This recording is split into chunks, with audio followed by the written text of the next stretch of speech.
ಇವತ್ತಿನ ಮಹಾಭಾರತದ ಪ್ರವಚನ ಮಾಲಿಕೆಯ ಮತ್ತು ಬಂದಿರತಕ್ಕಂಥ ಮುಖ್ಯ ಆಚಾರ್ಯರಿಗೆ ಸಾಷ್ಟಾಂಗ ನಮಸ್ಕಾರಪೂರ್ವಕವಾಗಿ ಅವರಿಗೆ ಸ್ವಾಗತವನ್ನು ಕೋರಿ, ಅದೇ ರೀತಿ ಬಂದಿರತಕ್ಕಂಥ ಎಲ್ಲ ಸಂಸ್ಕೃತಿಗೂ ಕೂಡ ಸ್ವಾಗತವನ್ನು ಕೋರಿ ಇವತ್ತಿನ ಕಾರ್ಯಕ್ರಮವನ್ನು ಆರಂಭಿಸಲಿದ್ದು ಆಚಾರ್ಯರು.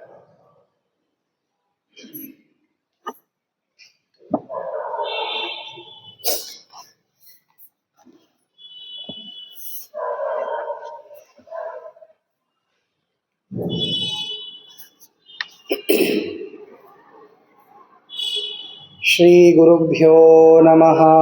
ಹರಿ ಓಂ. ಆಪಾದಮೌಲಿಪರ್ಯಂತಂ ಗುರುಣಾಂ ಆಕೃತಿಂ ಸ್ಮರೇತ್ ತೇನ ವಿಘ್ನಾಃ ಪ್ರಣಶ್ಯಂತಿ ಸಿದ್ಧ್ಯಂತಿ ಚ ಮನೋರಥಾಃ. ನಾರಾಯಣಂ ಸುರಗುರುಂ ಜಗದೇಕನಾಥಂ ಭಕ್ತಪ್ರಿಯಂ ಸಕಲಲೋಕನಮಸ್ಕೃತಂ ಚ ತ್ರೈಗುಣ್ಯವರ್ಜಿತಮಜಂ ವಿಭುಮಾದ್ಯಮೀಶಂ ವಂದೇ ಭವಘ್ನಮರಾಸುರಸಿದ್ಧವಂದ್ಯಂ. ನಾರಾಯಣಂ ನಮಸ್ಕೃತ್ಯ ನರಂ ಚೈವ ನರೋತ್ತಮಂ ದೇವೀಂ ಸರಸ್ವತೀಂ ವ್ಯಾಸಂ ತತೋ ಜಯಮುದೀರಯೇ. ನಾರಾಯಣಾಯ ಪರಿಪೂರ್ಣಗುಣಾರ್ಣವಾಯ ವಿಶ್ವೋದಯಸ್ಥಿತಿಲಯೋನ್ನಿಯತಿಪ್ರದಾಯ ಜ್ಞಾನಪ್ರದಾಯ ವಿಬುಧಾಸುರಸೌಖ್ಯದುಃಖ ಸತ್ಕಾರಣಾಯ ವಿತತಾಯ ನಮೋ ನಮಸ್ತೆ. ಯಸ್ಯ ತ್ರೀಣ್ಯುದಿತಾನಿ ವೇದವಚನೆ ರೂಪಾಣಿ ದಿವ್ಯಾನ್ಯಲಂ ಬಟ್ ತದ್ದರ್ಶತಮಿತ್ತಮೇವ ನಿಹಿತಂ ದೇವಸ್ಯ ಭರ್ಗೋ ಮಹತ. ವಾಯೋ ರಾಮವಚೋನಯಂ ಪ್ರಥಮಕಂ ಪೃಕ್ಷೋ ದ್ವಿತೀಯಂ ವಪುಃ ಮಧ್ವೋ ಯತ್ತು ತೃತೀಯಮೇತದಮುನಾ ಗ್ರಂಥಃ ಕೃತಃ ಕೇಶವೇ. ಅಸ್ಮದ್ಗುರುಸಮಾರಂಭಾಂ ಟೀಕಾಕೃತ್ಪಾದಮಧ್ಯಗಾಂ ಶ್ರೀಮದಾಚಾರ್ಯಪರ್ಯಂತಾಂ ವಂದೇ ಗುರುಪರಂಪರಾಂ. ಯತ್ಸಾದೇನ ಮುಕುಂದಶಯನಾಯತೆ ರಾಜರಾಜಾಯತೆ ರಿಕ್ತೋ ರಾಘವೇಂದ್ರಂ ತಮಾಶ್ರಯೇ. ಧರ್ಮೋ ವಿವರ್ಧತೆ ಯುಧಿಷ್ಠಿರಕೀರ್ತನೇನ ಪ್ರಣಶ್ಯತಿ ವೃಕೋದರಕೀರ್ತನೇನ ಶತ್ರುರ್ವಿನಶ್ಯತಿ ಧನಂಜಯಕೀರ್ತನೇನ ಮಾದ್ರೀಸುತೌ ಕಥಯತಾಂ ನ ಭವಂತಿ ರೋಗಾಃ.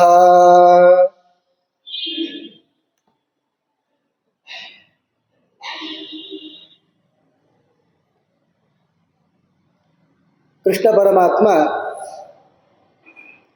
ಅರ್ಜುನನನ್ನು ಕುರಿತು ವಿಶಿಷ್ಟವಾಗಿರುವಂತಹ ಜ್ಞಾನಯೋಗದ ಮಹತ್ವವನ್ನು ತಿಳಿಸಿಕೊಡ್ತಾ ಇದ್ದಾನೆ. ಜ್ಞಾನಿಗಳಿಗೆ ಆಗುವಷ್ಟು ಉತ್ತಮವಾದಂತಹ ಸುಖ ಬೇರೆ ಯಾರಿಗೂ ಕೂಡ ಆಗುವುದಿಲ್ಲ. ಜ್ಞಾನಿಗಳಿಗೆ ಇಂದ್ರಿಯ ಜಯವೂ ಕೂಡ ಇರುತ್ತದೆ. ಅನಾಯಾಸವಾಗಿ ಇಂದ್ರಿಯ ಜಯವನ್ನು ಸಂಪಾದಿಸಿ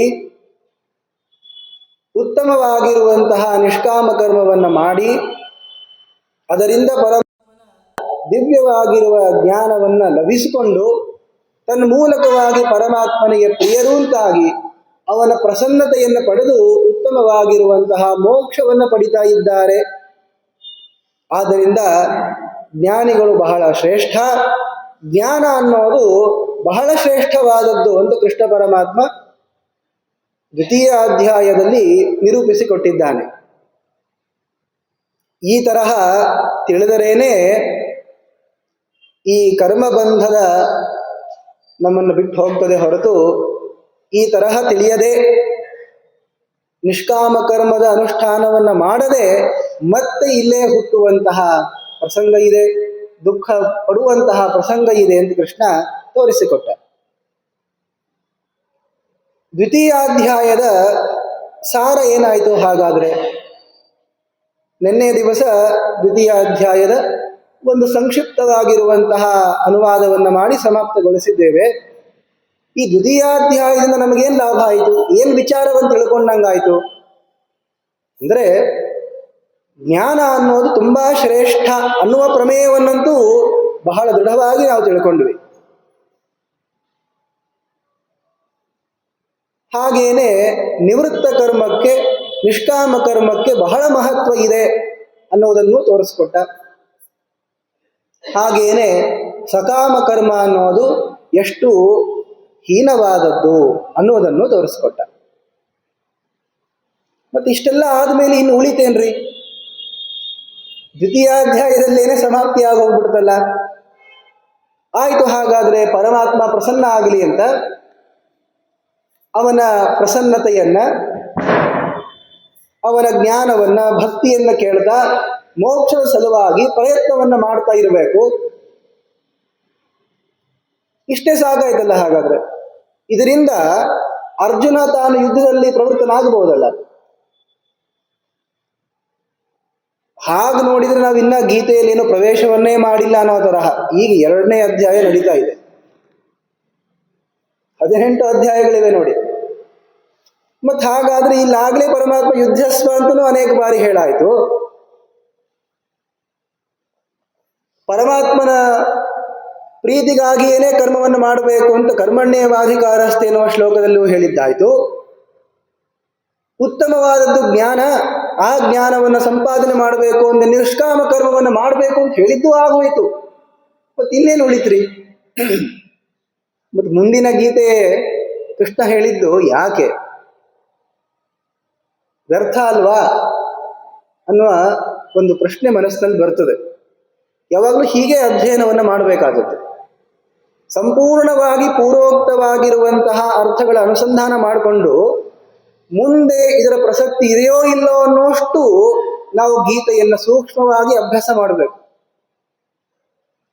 ಯಾಕೆ ನಾವ್ಯಾರೋ ಈ ಮಾತುಗಳನ್ನು ಹೇಳಿದ್ರೆ ಹೇಳಿದ್ದನ್ನೇ ಹೇಳ್ತಿರ್ತಾರ್ರಿ, ಅಥವಾ ತಿಳಿದೇ ಮಾತಾಡ್ತಾರ್ರಿ ಅಂತ ದೋಷವನ್ನು ಹೇಳಬಹುದು. ಆದರೆ ಇದನ್ನು ರಚನೆ ಮಾಡಿದವರು ವೇದವ್ಯಾಸ ದೇವರು, ಉಪದೇಶ ಮಾಡ್ತಾ ಇರೋದು ಕೃಷ್ಣ. ಇಬ್ರು ದೇವರೇ, ಇಬ್ರು ಸರ್ವಜ್ಞರೇ. ಇವರ ಮಾತುಗಳು ವ್ಯರ್ಥ ಆಗ್ತವ? ಇಲ್ಲ ಅಂತ ಒಂದು ರೀತಿಯ ಶ್ರದ್ಧೆ ಇದೆ, ಆದರೆ ದೃಢ ಆಗಬೇಕಲ್ಲ. ಅದಕ್ಕೆ ಗ್ರಂಥಗಳಲ್ಲಿ ಆಚಾರ್ಯರು ಹಾಕಿಕೊಟ್ಟಂತಹ ಒಂದು ಮೇಲ್ಪಂಕ್ತಿ, ಪ್ರತಿಯೊಂದು ಶ್ಲೋಕ ಯಾಕೆ ಬೇಕು, ಯಾಕೆ ಈ ಶ್ಲೋಕದಿಂದ ಇದಕ್ಕೆ ಉತ್ತರ ಬರಲ್ವಾ, ಅಥವಾ ಇದಕ್ಕೆ ಬಂದರೂ ಕೂಡ ಇಲ್ಲೇ ಹೇಳಬೇಕಾ, ಗ್ರಂಥಾಂತರದಲ್ಲಿ ಇದ್ರೆ ಸಾಕಲ್ವಾ, ಈ ತರಹ ಎಲ್ಲ ವಿಚಾರಗಳನ್ನು ಮಾಡಿದ್ದಾರೆ. ಹಾಗೇನೆ ಈಗ ಮುಂದಿನ ಅಧ್ಯಾಯದಲ್ಲಿ ನಾವು ಪ್ರವೃತ್ತಿಯನ್ನು ಮಾಡಬೇಕಲ್ಲ, ಕರ್ಮಯೋಗ ಅಂತ ಕರೀತಾ ಇದ್ದಾರೆ ಈ 3ನೇ ಅಧ್ಯಾಯವನ್ನ ಹೇಳೋ ಕಾಲಕ್ಕೆ. ಇಲ್ಲಿ ಏನು ಮಾಡ್ತಾ ಇದ್ದಾನೆ ಕೃಷ್ಣ ಅಂದ್ರೆ, ಮೊದಲನೇ ಶ್ಲೋಕದಿಂದಲೇನೆ ಅರ್ಜುನನ ಪ್ರಶ್ನೆಯನ್ನ ಹೇಳ್ತಾ ಇದ್ದಾರೆ ವೇದವ್ಯಾಸ ದೇವರು. ಜ್ಯಾಯಸಿ ಚೇತ್ ಕರ್ಮಣಸ್ತೆ ಮತಾ ಬುದ್ಧಿ ಜನಾರ್ದನ ತತ್ಕಿಂ ಕರ್ಮಣಿ ಘೋರೆ ಮಾಂ ನಿಯೋಜಯಸಿ ಕೇಶವ. ದ್ವಿತೀಯಾಧ್ಯಾಯವನ್ನ ಸರಿಯಾಗಿ ನೆನಪಿಟ್ಟುಕೊಂಡಾಗ ಈ ಪ್ರಶ್ನೆ ಬರ್ತದೆ. ಈ ಪ್ರಶ್ನೆ ಬರೋದಿಲ್ಲ ಅಂತಲೂ ಅನಿಸ್ತದೆ, ಮತ್ತೆ ಈ ಪ್ರಶ್ನೆ ಕೇಳಲೇಬೇಕು ಅಂತಲೂ ಅನಿಸ್ತದೆ. ಕೃಷ್ಣ ಜ್ಞಾನಿಗಳನ್ನ ಬಹಳ ಪ್ರಶಂಸೆ ಮಾಡಿದ. ಅನೇಕ ಶ್ಲೋಕಗಳಿಂದ ಹೇಳಿದ್ದನ್ನ ಒಂದೇ ಒಂದು ಸಾರವತ್ತಾಗಿರುವ ಶ್ಲೋಕದಿಂದನೂ ಹೇಳಿಕೊಟ್ಟ. ಯಾ ನಿಶಾ ಸರ್ವಭೂತಾನ ತಸ್ಯಾಂ ಜಾಗರ್ತಿ ಸಂಯಮಿ ಯಸ್ಯಾಂ ಜಾಗೃತಿ ಭೂತಾನಿ ಸಾ ನಿಶಾ ಪಶ್ಯತೋ ಮುನೇಹೇ. ರಾತ್ರಿಯಂತೆ ಇರುವಂತಹ ಪರಮಾತ್ಮನ ವಿಷಯದಲ್ಲಿ ಎಲ್ಲರೂ ಕೂಡ ಮಲಗಿಕೊಂಡವರು ಅಂತಾಗಿರಲು, ಅಂದ್ರೆ ಅವನ ಬಗ್ಗೆ ಏನನ್ನೂ ವಿಚಾರ ಮಾಡದೆ ಇರುವಂತಹ ಸ್ಥಿತಿಯಲ್ಲಿ ಸಂಯಮಿ ಜ್ಞಾನಿಯಾದವನು ಜಾಗರ್ತಿ ಎಚ್ಚೆತ್ತುಕೊಂಡಿರ್ತಾನೆ, ಅಂದ್ರೆ ಅದೇ ವಿಚಾರವನ್ನು ಮಾಡ್ತಿರ್ತಾನೆ. ಇನ್ನ ನಮ್ಮಂಥವರೆಲ್ಲರೂ ಕೂಡ ವಿಷಯಾಪೇಕ್ಷವನ್ನ ಪಡೆದಿರುವಂತಹ ಅಜ್ಞಾನಿಗಳು ಯಾವ ವಿಷಯದಲ್ಲಿ ಜಾಗೃತರಾಗಿರ್ತೇವೋ, ಆ ವಸ್ತು ಬೇಕು ಈ ವಸ್ತು ಬೇಕು ಅನ್ನುವಂತಹ ವಿಷಯದಲ್ಲಿ ಅದು ಆ ಜ್ಞಾನಿಗೆ ರಾತ್ರಿ ಇದ್ದ ಹಾಗೆ, ಅಲ್ಲ ಅವರು ವಿಚಾರವನ್ನ ಮಾಡೋದೇ ಇಲ್ಲ, ಮಲ್ಕೊಂಡ್ಬಿಟ್ಟಿರ್ತಾರೆ ಅಂತ. ಇದು ಒಂದು ಶ್ಲೋಕ ಸಾಕು ಜ್ಞಾನಿಗಳು ಹೇಗಿರ್ತಾರೆ ಅಂತ ತಿಳಿದುಕೊಳ್ಳಿಕ್ಕೆ. ಹಾಗಾದರೆ ಇಷ್ಟೆಲ್ಲ ಶ್ಲೋಕಗಳನ್ನ ನೋಡಿದಾಗ ಜ್ಞಾನ ಸಂಪಾದನೆ ಮಾಡೋದು ಬಹಳ ಶ್ರೇಷ್ಠ, ಜ್ಞಾನಿಗಳೇ ಆಗಬೇಕು ಹೊರತು ಕರ್ಮಿಗಳಾಗಬಾರದು ಅಂತ ಒಂದು ಅಂಶ ಗೊತ್ತಾಗ್ತದೆ. ಯಾಕೆ ನೋಡಿ, ಯಾವಾಗಲೂ ನಮಗೆ ಬೇಕಾದದ್ದು ಅತ್ಯುತ್ತಮವಾದದ್ದು. ಸಣ್ಣ ಪುಟ್ಟ ಫಲ ನಮಗೂ ಬೇಡ ಅಂತ ಅನಿಸ್ಬಿಟ್ಟಿದೆ ಇವಾಗ. ಆದ್ದರಿಂದ ನಿಮಗೆ ಕರ್ಮ ಬೇಕೋ ಜ್ಞಾನ ಬೇಕೋ ಅಂತ ಕೇಳಿದರೆ ಜ್ಞಾನನೇ ಬೇಕ್ರಿ. ಯಾಕೆಂದ್ರೆ ಅದರಿಂದ ಎಲ್ಲ ಸಿಗ್ತದಲ್ಲ ಅನ್ನುವಂತಹ ಒಂದು ಭಾವನೆ ನಮಗೆ ದ್ವಿತೀಯ ಅಧ್ಯಾಯದ ಅಧ್ಯಯನದಿಂದ ಬರ್ತದೆ. ಅಷ್ಟೇ ಅಲ್ಲ, ದೂರೇಣ ಹ್ಯವರಂ ಕರ್ಮ ಬುದ್ಧಿಯೋಗಾತ್ ಧನಂಜಯ ಅಂತ ಕೃಷ್ಣ ಹೇಳಿದ್ದಾನೆ. ಮತ್ತೆ ಜ್ಞಾನದ ಮುಂದೆ ಈ ಕರ್ಮ ಅನ್ನೋದು ಬಹಳ ಕಡಿಮೆ ಇದು ಅಂತಲೂ ಹೇಳಿದ. ಉತ್ತಮ ಆಯ್ತಲ್ಲ, ಹಾಗಾದ್ರೆ ಜ್ಞಾನವನ್ನೇ ಸಂಪಾದನೆ ಮಾಡೋಣ ಅಂತಂದ್ರೆ ಕೃಷ್ಣ ಅಂತಾನೆ ನೇಹಾಭಿಕ್ರಮ ನಾಶೋಸ್ತಿ ಪ್ರತ್ಯವಾಯೋ ನ ವಿದ್ಯತೆ. ನೋಡಪ್ಪ, ಈ ನಿಷ್ಕಾಮ ಕರ್ಮವನ್ನು ಮಾಡ್ತಾ ಹೋದ್ರೆ ಪ್ರಾರಂಭ ಮಾಡಿದ್ರೆ ಸಾಕು, ಇಚ್ಛೆ ಮಾಡಿದ್ರೇನೆ ಸಾಕು, ಪುಣ್ಯ ಬರ್ತದೆ ಅಂತ ಕರ್ಮ ಪ್ರಶಂಸೆಯನ್ನು ಕೂಡ ಮಾಡ್ದ, ಕರ್ಮವನ್ನು ನಿಂದೆಯನ್ನೂ ಮಾಡ್ದ, ಜ್ಞಾನವನ್ನು ಬಹಳ ದೊಡ್ಡದು ಅಂತಲೂ ಹೇಳಿದ. ಈ ತರಹದ ಕೆಲವು ಮಾತುಗಳನ್ನು ಕೇಳಿದಾಗ ಅರ್ಜುನನಿಗೆ ಸ್ವಲ್ಪ ಸಂಶಯ ಬಂತು. ಹೇ ಜನಾರ್ದನ, ತೇ ನಿನಗೆ ಬುದ್ಧಿ ಅಂತನ್ನೋದು ಕರ್ಮಣಃ ಜ್ಯಾಯಸಿ ಚೇತ್, ಬುದ್ಧಿ ಅನ್ನೋದು ಕರ್ಮಕ್ಕಿಂತಲೂ ಕೂಡ ಶ್ರೇಷ್ಠವಾದದ್ದು, ಜ್ಞಾನ ಅಂತನ್ನೋದು ಕರ್ಮಕ್ಕಿಂತಲೂ ಕೂಡ ಶ್ರೇಷ್ಠವಾದದ್ದು ಅಂತನ್ನೋದೇ ಮತ ಚೇತ್, ಅಭಿಪ್ರೇತವಾಗಿದ್ದರೆ ನನಗ್ಯಾಕಪ್ಪ ಕರ್ಮ ಮಾಡು ಅಂತ ಹೇಳ್ತಾ ಇದ್ದೀಯಾ, ನಾನೂ ಜ್ಞಾನಿ ಆಗ್ಬಿಡ್ತೀನಿ.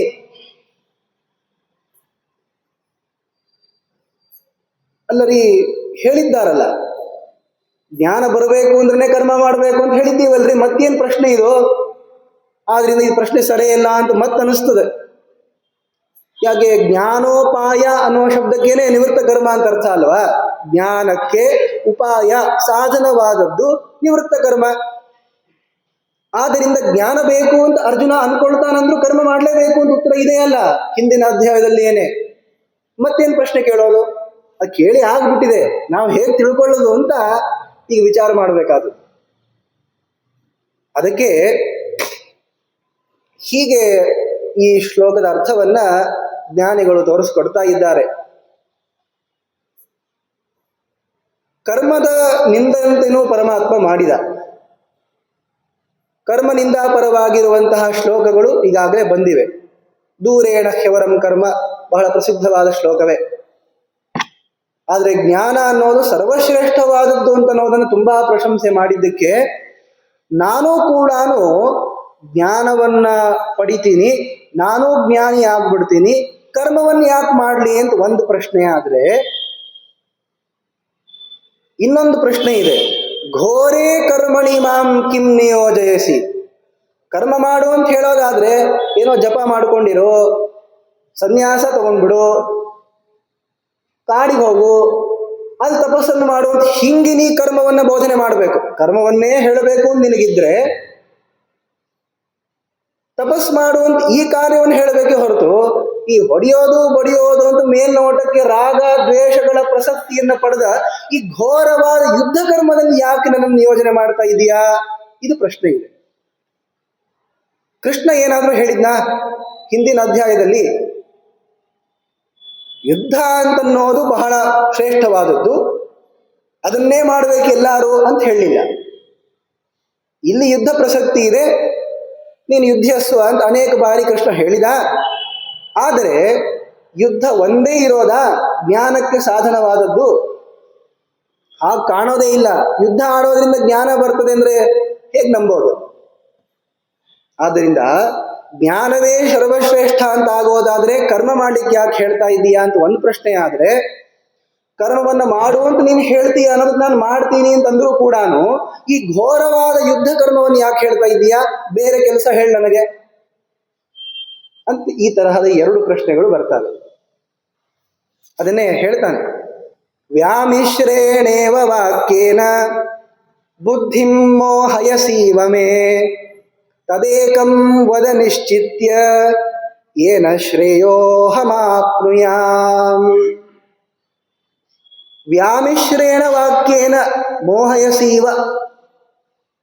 ವ್ಯಾಮಿಶ್ರೇಣ ಇವ ಮತ್ತೆ ಎರಡು ಪರಸ್ಪರ ವಿರುದ್ಧವಾಗಿರುವ ರೀತಿಯಲ್ಲಿರುವಂತೆ ನೀನು ಮಾತುಗಳನ್ನು ಆಡಿ ನನ್ನ ಬುದ್ಧಿಯನ್ನ ಮೋಹಗೊಳಿಸ್ತಾ ಇರುವಂತೆ ಕಾಣಿಸ್ತಾ ಇದ್ದೀಯಾ ಮೋಹನ. ಕರ್ಮವನ್ನ ನಿಂದೆ ಮಾಡಿದಿ, ಯುದ್ಧಸ್ವ ಅಂತಂತ ಇದೀಯಾ. ಜ್ಞಾನ ತುಂಬಾ ಶ್ರೇಷ್ಠ ಅಂತ ಹೇಳಿದ್ದೀಯಾ, ಜ್ಞಾನಿಗಳ ಮಹತ್ವವನ್ನು ಹೇಳ್ತಾ ಇದ್ದೀಯಾ, ಮತ್ತೆ ನನಗೆ ಕರ್ಮ ಮಾಡು ಅಂತ ಹೇಳ್ತಾ ಇದ್ದೀಯಾ. ಹಾಗಾದ್ರೆ ಕರ್ಮ ದೊಡ್ಡದೋ ಜ್ಞಾನ ದೊಡ್ಡದೋ? ಜ್ಞಾನವೇ ದೊಡ್ಡದು ಅಂತ ಆಗೋದಾದ್ರೆ ಅದನ್ನೇ ಮಾಡು ಅಂತ ಹೇಳಿ ನನಗೆ ಯುದ್ಧ ಮಾಡು ಅಂತ ಯಾಕೆ ಹೇಳ್ತಾ ಇದ್ದೀಯಾ? ಈ ಎರಡು ತರಹದ ಮಾತುಗಳನ್ನ ಆಡಿ ನನಗೆ ನೀನು ಯಥಾರ್ಥವಾದ ಜ್ಞಾನವನ್ನು ಹುಟ್ಟಿಸ್ತಾ ಇಲ್ವಲ್ಲ ಅಂತ ಅಂತಾನೆ. ಈ ಕೃಷ್ಣ ನಿಜವಾಗೂ ಹಾಗೆ ಮಾತಾಡಿದ್ನ? ಆದ್ರಿಂದ ಏನು ಇಲ್ಲಿ ಪ್ರಶ್ನೆ ಇರೋದು ಅಂದ್ರೆ, ಹೀಗೆ ಅದರ ಅಭಿಪ್ರಾಯವನ್ನ ತೋರಿಸ್ಕೊಡ್ತಾರೆ. ಕೃಷ್ಣ ಹಾಗೇನು ಇವನಿಗೆ ಗೊಂದಲ ಆಗೋ ರೀತಿಯಲ್ಲಿ ಮಾತನಾಡಿಲ್ಲ. ಸಂಪೂರ್ಣವಾಗಿ ಗೊಂದಲದಲ್ಲಿ ಅರ್ಜುನನೂ ಕೂಡ ಏನು ಬಿದ್ದಿಲ್ಲ. ಯಾಕೆಂದ್ರೆ ಅವನು ಈ ಎರಡು ವಿರುದ್ಧಾರ್ಥಕ ವಾಕ್ಯಗಳನ್ನು ಕೇಳಿಬಿಟ್ಟು ಸಂಶಯವನ್ನ ಪಡೆದಂತೆ ನಮ್ಮ ತರಹ ಅವನು ಅಷ್ಟು ಚಿಕ್ಕವನಲ್ಲ. ಅವನ ಅಭಿಪ್ರಾಯ ಏನಿದೆ ಅಂತಂದ್ರೆ, ಜ್ಞಾನ ಅನ್ನೋದು ಸರ್ವಶ್ರೇಷ್ಠ ಆದರೆ ಅದನ್ನೇ ಮಾಡಿಬಿಡ್ತೀನಿ, ಕರ್ಮವನ್ನ ಮಾಡೋದಿಲ್ಲ. ಕರ್ಮವನ್ನ ಮಾಡೋದು ಅಂತಾದ್ರೂ ಯುದ್ಧ ಕರ್ಮ ಮಾಡೋದಿಲ್ಲ ಅನ್ನೋದಕ್ಕೆ ಅರ್ಥ ಏನು ಅಂದ್ರೆ, ಯುದ್ಧಾದಿ ಕರ್ಮಗಳು ಇವು ಕ್ಷತ್ರಿಯನಿಗೆ ಈಗ ಪ್ರಸ್ತುತ ವಿಹಿತವಾದದ್ದು. ಅದು ಕಾಮ್ಯನೂ ಆಗಬಹುದು, ಅಕಾಮ್ಯನೂ ಆಗಬಹುದು. ಕೃಷ್ಣ ಈಗ ಹೇಳಿದ ಹಾಗೆ ಸುಖ ದುಃಖೇ ಸಮಯ ಕೃತ್ವ ಲಾಭಾಲಾಭವು ಜಯಾಜಯವು. ಸುಖ ದುಃಖಗಳನ್ನು ಸಮ ಅಂತ ತಿಳಿದು, ಜಯ ಪರಾಜಯಗಳನ್ನು ಸಮ ಅಂತ ತಿಳಿದು, ನನ್ನ ಪ್ರೀತಿಗೋಸ್ಕರ ಅಂತ ಯುದ್ಧ ಆಡು, ನಿನಗೆ ಪಾಪ ಬರೋದಿಲ್ಲ ಅಂತಂದ. ಅಲ್ಲ, ಯುದ್ಧದಲ್ಲಿ ಪಾಪ ಪ್ರಸಕ್ತಿಯಾದ್ರೂ ಇದೆ. ಅದಕ್ಕೆ ಕೃಷ್ಣ ಹೇಳಿದ್ದು, ನನ್ನ ಪ್ರೀತಿ ಅನುಸಾರವಾಗಿ ನನ್ನ ಪ್ರೀತಿಯನ್ನು ಉದ್ದೇಶಿಸಿಕೊಂಡು ನೀನು ಈ ಯುದ್ಧವನ್ನ ಮಾಡೋದಿದ್ರೆ ನಿನ್ಗೆ ಪಾಪ ಬರೋದಿಲ್ಲ ಅಂತಂದ. ಅಲ್ಲಾದ್ರೆ ಹತ್ರಕ್ಕೆ ಆದ್ರೂ ಹೋಗ್ಬೇಕು ಯಾಕೆ? ಯುದ್ಧ ತನಕ ಹೋಗಿ ಅಲ್ಲಿ ಹೋದ್ಮೇಲೆ ವಿಷ್ಣು ಪ್ರೀತಿಯಾಗ್ಲಿ ಅಂತ ತಿಳಿದುಕೊಂಡು ಪಾಪ ಬರಲ್ಲ ಅಂತ ಮನಸ್ಸಿನಲ್ಲಿ ಅಂದ್ಕೊಳ್ಳೋದ್ಕಿಂತ ಯುದ್ಧ ರಂಗಕ್ಕೆ ಹೋಗೋದು ಬೇಡ, ಸನ್ಯಾಸಿಗಳಾಗ್ಬಿಡೋಣಲ್ಲ, ಜ್ಞಾನವನ್ನೇ ಸಂಪಾದನೆ ಮಾಡ್ಬೋಣ. ಯಾಕೆ? ಜ್ಞಾನ ಶ್ರೇಷ್ಠ. ಆದ್ರಿಂದ ಒಂದೇ ಒಂದು ಕರ್ಮ ಫಲೇಚ್ಛಾ ಪೂರ್ವಕವಾಗಿ ಮಾಡಿತ್ತು ಅಂತಂದ್ರೆ ಅದು ಸಕಾಮ ಕರ್ಮ ಅಂತ ಆಗ್ತದೆ. ಅದುವೇ ಫಲ ಅಂದ್ರೆ ಈ ಲೌಕಿಕ ಫಲವಲ್ಲದಿದ್ರೂ ಕೂಡ ಮೋಕ್ಷವನ್ನು ಪರಮಾತ್ಮನ ಪ್ರಸಾದವನ್ನು ಬಯಸಿ ಮಾಡಿದಾಗ ಅದೇ ನಿಷ್ಕಾಮ ಕರ್ಮ ಆಗ್ತದೆ ಅಂತ ಆಗೋದಾದ್ರೆ, ಇದನ್ನು ಸಂಪೂರ್ಣವಾಗಿ ಪರಿತ್ಯಾಗ ಮಾಡಿಬಿಟ್ಟು, ಇದು ವೈಕಲ್ಪಿಕ, ಇದು ಸ್ವರ್ಗವನ್ನೂ ಕೊಡಬಹುದು, ಮೋಕ್ಷವನ್ನೂ ಕೊಡ್ತದೆ. ಸ್ವರ್ಗವನ್ನು ಇಚ್ಛಿಸಿ ಮಾಡಿದಾಗ ಸ್ವರ್ಗ ಬರ್ತದೆ, ಮೋಕ್ಷವನ್ನು ಇಚ್ಛಿಸಿಕೊಂಡು ಮಾಡಿದರೆ ಮೋಕ್ಷ ಬರ್ತದೆ ಅಂತ ಇರೋದಾದ್ರೆ ಈ ತರಹ ಮಾಡೋದೇ ಬೇಡ. ಇದನ್ನು ಬಿಟ್ಟು ಕೇವಲ ಮೋಕ್ಷಪ್ರದವಾಗಿರುವಂತಹ ಜ್ಞಾನವನ್ನು ಸಂಪಾದನೆ ಮಾಡಿಬಿಡೋಣಲ್ಲ, ಇದು ಅಭಿಪ್ರಾಯ ಇದೆ. ಅಂದ್ರೆ ಒಂದು ಸ್ವಲ್ಪ ನಿಮ್ಮ ಮನಸ್ಸಿನಲ್ಲಿ ಅನುಸಂಧಾನದಲ್ಲಿ ಏನಾದ್ರು ವ್ಯತ್ಯಾಸ ಆಗ್ಬಿಡ್ತು ಅಂದ್ರೆ ನಿಷ್ಕಾಮ ಅಂತ ತಿಳ್ಕೊಂಡು ಮಾಡ್ತಾ ಇರುವ ಈ ಕರ್ಮ ಸಕಾಮೋಪಾಸನೆ ಆಗ್ಬಿಡ್ತದೆ. ಅಷ್ಟು ಹತ್ರಕ್ಕೆ ಹೋಗಿ ಯಾಕ್ರಿ ಮತ್ತೆ ಕಷ್ಟಪಡಬೇಕು? ಅದ್ರ ಗೋಜಿಗೆ ಹೋಗೋದು ಬೇಡ. ನಾವು ಸನಕಾದಿಗಳಂತೆ ಸನ್ಯಾಸ ತಗೊಂಡ್ಬಿಟ್ಟು ಜಪ ತಪ ಮಾಡ್ಕೊಂಡು ಇದ್ಬಿಡೋಣ. ಯಾಕೆ ಬೇಕು ಈ ಯುದ್ಧ? ಯಾಕೆ ಅದಕ್ಕೆ ಮೋಕ್ಷ ಬರಲ್ವಾ? ಅದಕ್ಕೆ ಬರಲ್ಲ ಅಂದ್ರೆ ಮತ್ತೆ ಸನಕಾದಿಗಳು ಯಾಕೆ ಮಾಡ್ತಾ ಇರೋದು? ಸನಕಾದಿಗಳು ಮಾಡ್ತಾ ಇದ್ದಾರೆ ಅಂತಾದ್ದರಿಂದ ಅವರು ಮೋಕ್ಷವನ್ನೇ ಬಯಸ್ತಾರೆ ಅಂತ ಇರದಿದ್ರೂ ಕೂಡ ಈ ಫಲವನ್ನಂತೂ ಬಯಸೋದಿಲ್ಲ. ಆದ್ದರಿಂದ ಅದು ನಿಷ್ಕಾಮ ಕರ್ಮ ಆಗೇ ಆಗಿದೆ. ಆದ್ದರಿಂದ ನಿಷ್ಕಾಮೋಪಾಸನೆ ಮಾಡಬೇಕು ಅಂತ ಹೇಳ್ತಾ ಇರುವ ನೀನು ಈ ವೈಕಲ್ಪಿಕವಾಗಿರುವ ಸಕಾಮನೂ ಆಗ್ಬೋದು ನಿಷ್ಕಾಮನೂ ಆಗಬಹುದು ಅನ್ನುವಂತಹ ಈ ಕರ್ಮದಲ್ಲಿ ಯಾಕೆ ನನ್ನನ್ನು ಪ್ರೇರಣೆ ಮಾಡ್ತಾ ಇದ್ದೀಯಾ? ಅದರಲ್ಲೂ ಯುದ್ಧನೇ ಯಾಕೆ ಬೇಕು? ಬೇರೆ 4 ಕೆಲಸ ಇಲ್ವಾ ಅನ್ನುವಂತಹ ಪ್ರಶ್ನೆ ಇದೆ. ಆದ್ರಿಂದ 2 ಪ್ರಶ್ನೆಗಳು. ಕರ್ಮವನ್ನ ಯಾಕೆ ಮಾಡಿಸ್ತಾ ಇದ್ದೀಯಾ ಅಂತ ಒಂದು ಪ್ರಶ್ನೆ, ಘೋರವಾದ ಯುದ್ಧ ರೂಪ ಕರ್ಮ ಯಾಕೆ ಮಾಡಿಸ್ತಾ ಇದ್ದೀಯಾ ಅಂತ 2 ಪ್ರಶ್ನೆಗಳು ಬರ್ತಾವೆ. ಇದು ಅವಶ್ಯವಾಗಿ ದ್ವಿತೀಯಾಧ್ಯಾಯವನ್ನ ಓದಿದ ಮೇಲೆ ಸೂಕ್ಷ್ಮವಾಗಿ ನೋಡಿದಾಗ ಈ 2 ಪ್ರಶ್ನೆಗಳು ಉಳ್ಕೊಳ್ತವೆ. ಹಾಗಾದ್ರೆ ಕೃಷ್ಣ ಏನ್ ಮಾಡಬೇಕು? ಆ ದ್ವಿತೀಯಾಧ್ಯಾಯದಲ್ಲಿಯೇನೆ ಉಕ್ತವಾಗಿರುವಂತಹ ನಿವೃತ್ತ ಕರ್ಮದ ಅನುಷ್ಠಾನವನ್ನೇ ಮಾಡುವಂತಾನೆ ಉತ್ತರ ಕೊಡ್ತಾನಷ್ಟೇ. ಅದನ್ನೇ ತೃತೀಯಾಧ್ಯಾಯದಲ್ಲಿ ಬಹಳ ದೃಢವಾಗಿ ನಿರೂಪಣೆ ಮಾಡ್ತಾನೆ ಅಂತ. ಆದ್ದರಿಂದ ಕರ್ಮಯೋಗ ಅಂತನ್ನುವ ನಾಮ ಬಂದಿದೆ. ಅದೇ ನಿವೃತ್ತ ಕರ್ಮವನ್ನೇ ಮಾಡಬೇಕು, ನಿಷ್ಕಾಮ ಕರ್ಮವನ್ನು ಮಾಡಬೇಕು ಅಂತಾನೆ ಕೃಷ್ಣ ಹೇಳ್ತಾ ಇರೋದು ತೃತೀಯಾಧ್ಯಾಯದಲ್ಲಿ. ಆದ್ರೆ ಹೇಗೆ ಹೇಳ್ತಾನೆ ಅಂತಂದ್ರೆ ಅರ್ಜುನನ 2 ಪ್ರಶ್ನೆಗಳಿಗೂ ಕೂಡ ಉತ್ತರ ಸಂಪೂರ್ಣವಾಗಿ ಕೊಡುವ ರೀತಿಯಲ್ಲಿ ಹೇಳ್ತಾನೆ. ಲೋಕೇಸ್ಮಿನ್ ದ್ವಿವಿಧ ನಿಷ್ಠಾ ಪುರಾ ಪ್ರೋಕ್ತ ಮಯಾ ನಘ ಜ್ಞಾನಯೋಗೇನ ಸಾಂಖ್ಯಾನಾಂ ಕರ್ಮಯೋಗೇನ ಯೋಗಿನಾಂ. ಬಹಳ ಉತ್ತಮವಾದ ಪ್ರಶ್ನೆ ಕೇಳಿದ್ದೀಯಪ್ಪ ಅರ್ಜುನ. ಕರ್ಮವನ್ನ ಯಾಕೆ ಮಾಡಬೇಕು?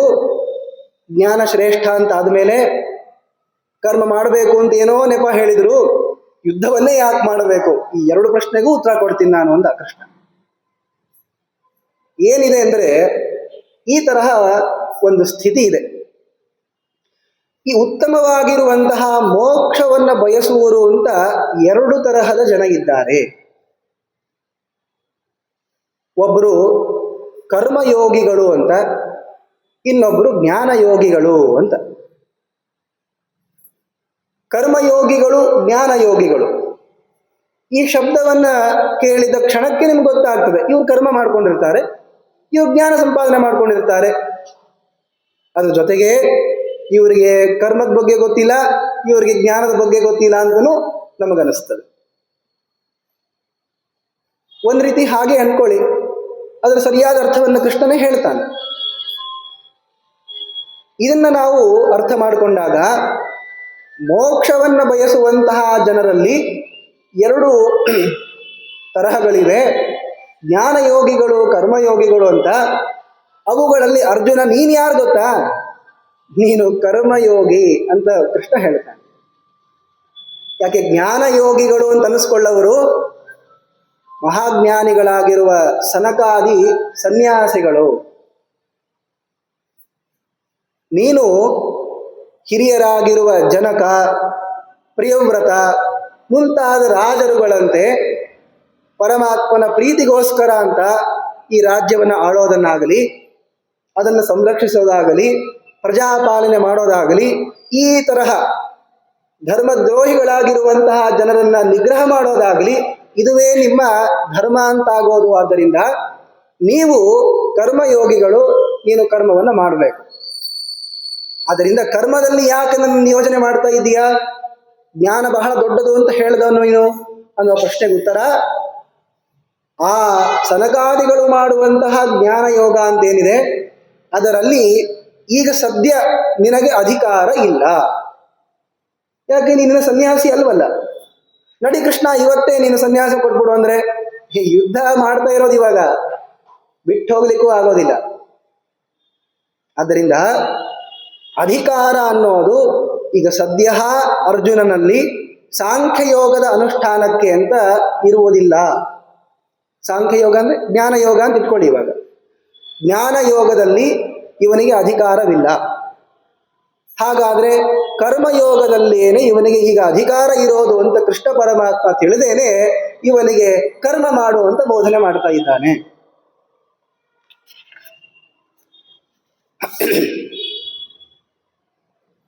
ಹಾಗಾದ್ರೆ ಕರ್ಮಯೋಗಿಗಳು ಅಂತ ಆಗೋದಾದ್ರೆ ಮತ್ತೆ ಕರ್ಮದಿಂದ ಏನು ಮಾಡಾಗಿದೆಯಲ್ಲ, ಆಮೇಲೆ ಕರ್ಮಯೋಗ ಅನುಷ್ಠಾನದಿಂದ ಏನು ಫಲ ಬರ್ತದೋ ಅದು ಬಹಳ ಅಲ್ಪ ಅಂತನೂ ಹೇಳಿದ್ದೀರಲ್ಲ. ಅದಕ್ಕೆ ಹೇಳ್ತಾ ಇರೋದು, ಈ ಕರ್ಮಯೋಗವನ್ನು ಅನುಷ್ಠಾನ ಮಾಡೋರಿಗೆ ಜ್ಞಾನ ಇರೋದೇ ಇಲ್ಲ ಅಂತಿಲ್ಲ. ಜ್ಞಾನಯೋಗಿಗಳು ಅಂತ ಅನಿಸ್ಕೊಂಡಿರುವಂತಹ ಸನಕಾದಿಗಳಲ್ಲಿ ಕರ್ಮಯೋಗ ಇರೋದಿಲ್ಲ ಅಂತಿಲ್ಲ. ಯಾವುದು ಬಹಳ ಇರ್ತದೋ ಅಂತಹ ಅರ್ಥವನ್ನು ನಾವು ಬಳಸ್ಬಿಡ್ತೇವೆ. ಹಾಲಿನೊಳಗೆ ಸ್ವಲ್ಪ ನೀರು ಬೆರೆಸ್ತಾರೆ. ಬಹಳಷ್ಟು ಹಾಲಿದ್ದು ಸ್ವಲ್ಪ ನೀರಿದ್ರೂ ನೀವೇನಂತ ವ್ಯವಹಾರ ಮಾಡ್ತೀರಾ? ಹಾಲು ಅಂತಲೇ ವ್ಯವಹಾರ ಮಾಡೋದು.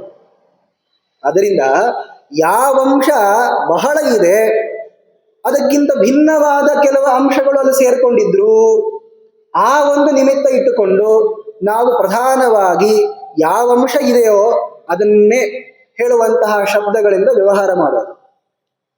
ಜನಕ, ಪ್ರಿಯವ್ರತ ಮುಂತಾದ ರಾಜರುಗಳು ಅವರು ಜ್ಞಾನಿಗಳೇ, ಜ್ಞಾನವನ್ನು ಸಂಪಾದನೆ ಮಾಡಿದ್ದಾರೆ. ಆದರೆ ಸನಕಾದಿಗಳು ಮಾಡುವಂತೆ ಜ್ಞಾನದಲ್ಲೇನೇ ಆಸಕ್ತರಾಗಿ ಇರುವಂತೆ ಇವರು ಇರೋದಿಲ್ಲ. ಭಗವಂತ ಸರ್ವೋತ್ತಮ ಇದ್ದಾನೆ ಅಂತ ಅವರಿಗೆ ಯೋಗ್ಯವಾಗಿರುವಂತಹ ಜ್ಞಾನ ಸಂಪಾದನೆಯನ್ನು ಮಾಡಿ ಉತ್ತಮವಾಗಿರುವಂತಹ ಯಜ್ಞಯಾಗಾದಿ ವಿಷ್ಣು ದ್ವೇಷ ನಿಗ್ರಹ ರೂಪವಾಗಿರುವಂತಹ ಕಾರ್ಯದಲ್ಲಿ ಅವರು ಆಸಕ್ತರಾಗಿರ್ತಾರೆ. ಜ್ಞಾನ ಅನ್ನೋದು ಅವರು ಮಾಡುವಂತಹ ಕರ್ಮಕ್ಕಿಂತ ಅಲ್ಪ ಇರುತ್ತದೆ. ಸನಕಾದಿಗಳು ಅವರು ಸನ್ಯಾಸಿಗಳು, ಅವರಿಗೂ ಕೆಲವು ಕರ್ಮಗಳಿವೆ.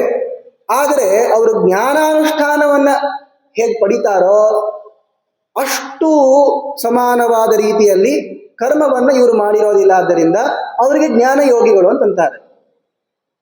ಪರಸ್ಪರ ಇವರಿಗೆ ಸಂಬಂಧವೇ ಇಲ್ಲ ಅನ್ನುವ ರೀತಿಯಲ್ಲಲ್ಲ, ಯಾವುದು ಜಾಸ್ತಿ ಇದೆ ಅದನ್ನ ಆ ಶಬ್ದದಿಂದ ಕರೀತಾ ಇರೋದಷ್ಟೇ. ಆದ್ದರಿಂದ ಅರ್ಜುನ, ನೀನು ಕರ್ಮಯೋಗಿಗಳು ಜ್ಞಾನಯೋಗಿಗಳು ಅಂತ ಎರಡು ತರಹದ ಜನರಿದ್ದಾರೆ ಅಂತ ಹೇಳಿದ್ದೀವಲ್ಲ, ಅದರಲ್ಲಿ ನೀನು ಯಾರು ಗೊತ್ತಾ? ನೀನು ಕರ್ಮಯೋಗಿ. ಸದ್ಯಕ್ಕೆ ನಿನಗೆ ಈ ಕ್ಷಣದಲ್ಲಿ ಸನ್ಯಾಸವನ್ನು ಸ್ವೀಕರಿಸಿ ಸನಕಾದಿಗಳಂತೆ ಜ್ಞಾನಯೋಗ ಅನುಷ್ಠಾನದಲ್ಲಿ ಅಧಿಕಾರವಿಲ್ಲ. ಆದ್ದರಿಂದ ನೀನು ಕರ್ಮಯೋಗಿ ಎಂದಾದ್ದರಿಂದ ಕರ್ಮವನ್ನು ಮಾಡಲೇಬೇಕು. ಯಾಕೆ? ಕರ್ಮವನ್ನು ಮಾಡೋದ್ರಿಂದಲೇ ನಿಮಗೆ ಮುಕ್ತಿಯಾಗಿಬಿಡ್ತದೆ. ಜ್ಞಾನ ಇದ್ದೇ ಇರ್ತದೆ. ಅದಕ್ಕಿಂತಲೂ ಅಧಿಕವಾದ ರೀತಿಯಲ್ಲಿ ನೀವು ಕರ್ಮಾನುಷ್ಠಾನವನ್ನು ಮಾಡಿಯೇನೆ ನಿಮಗೆ ಮೋಕ್ಷ ಆಗೋದು.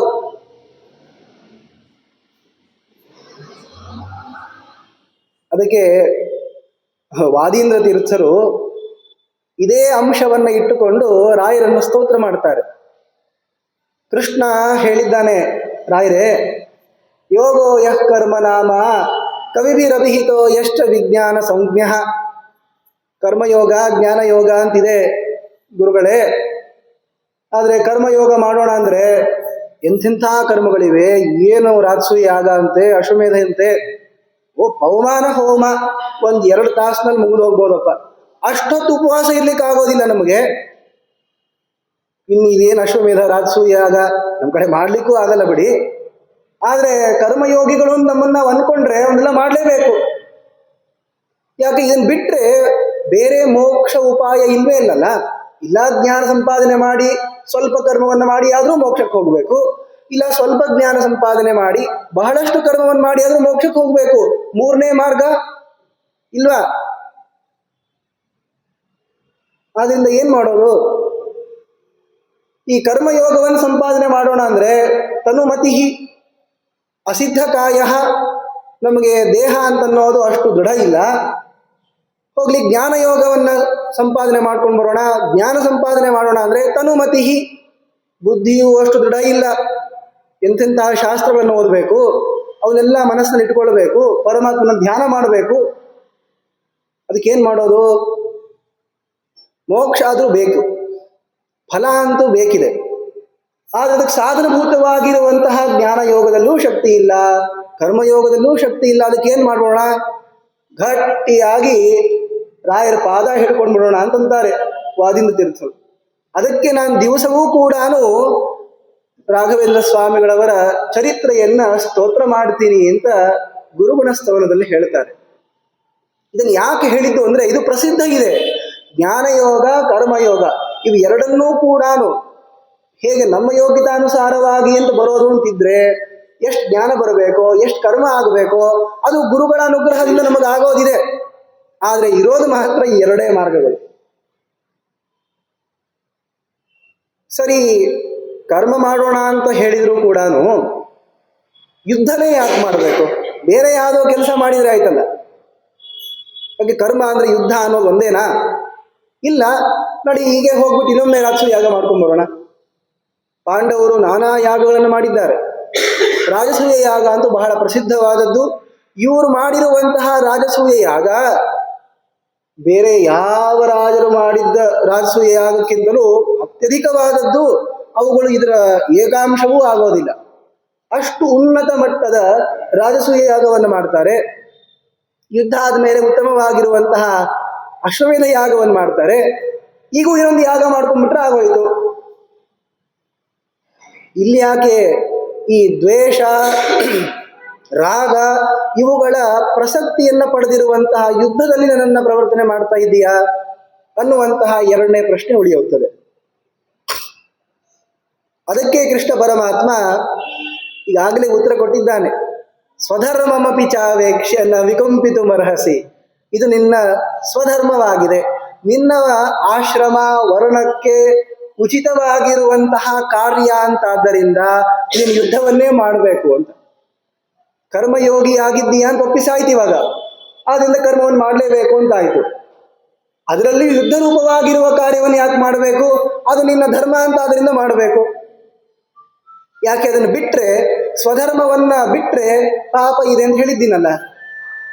ಆದ್ದರಿಂದ ಈ ಯುದ್ಧ ರೂಪವಾಗಿರುವಂತಹ ಕಾರ್ಯ, ಮತ್ತು ಘೋರ ಅಂತ ಹೇಳಿದ್ನಲ್ಲ ನಾನು, ಪಾಪ ಬರ್ತದಪ್ಪ ಇಲ್ಲಿ ಅಂದ್ರೆ ಅದು ಘೋರವಾಗದೇ ಇರೋ ರೀತಿಯಲ್ಲಿ ನೀನು ನೋಡ್ಕೊಳ್ಬೇಕು. ಯುದ್ಧ ಅನ್ನೋದು ಸ್ವಧರ್ಮ ಅಂತ ತಿಳಿದು ನೀನು ಪ್ರವೃತ್ತಿಯನ್ನು ಮಾಡುವ ಕಾಲಕ್ಕೆ ಈ ಯುದ್ಧದಿಂದ ಪರಮಾತ್ಮನು ಪ್ರಸನ್ನನಾಗ್ಲಿ, ಪರಮಾತ್ಮನ ಪ್ರೀತ್ಯರ್ಥವಾಗಿ ಈ ಯುದ್ಧವನ್ನ ಮಾಡ್ತಾ ಇರೋದು ಅಂತ ತಿಳ್ಕೊಂಡಿ ಅಂತಂದ್ರೆ ಈ ಯುದ್ಧ ಅಂತನ್ನೋದು ನಿನಗೆ ಪಾಪಜನಕವಾಗೋದಿಲ್ಲ. ಈ ಅಂಶದಿಂದ ನಾವು ತಿಳಿದುಕೊಂಡಾಗ ಪರಮಾತ್ಮ ಅರ್ಜುನನಿಗೆ ಕರ್ಮವನ್ನ ಮಾಡುವಂತ ಬೋಧನೆ ಮಾಡ್ತಾ ಇದ್ದಿದ್ದು ಬಹಳ ಸಂಗತ ಅಂತ ಅನಿಸ್ತದೆ. ಇನ್ನ ನಡುವೆ ಒಂದು ಮಾತು ಬಂದಿತ್ತು, ನಾವು ಸನ್ಯಾಸಿ ಆಗ್ಬಿಡೋಣ್ರಿ, ಯಾಕೆ ಬೇಕು ಸುಮ್ಮನೆ ಯುದ್ಧ? ಅದಕ್ಕೆ ಅಂತಾನೆ, ನೀನು ಈ ಯುದ್ಧವನ್ನ ಪರಿತ್ಯಾಗ ಮಾಡ್ತೀನಿ ಅಥವಾ ಯಾವುದೋ ಒಂದು ಕಾರ್ಯವನ್ನು ಬಿಟ್ಬಿಡ್ತೀನಿ.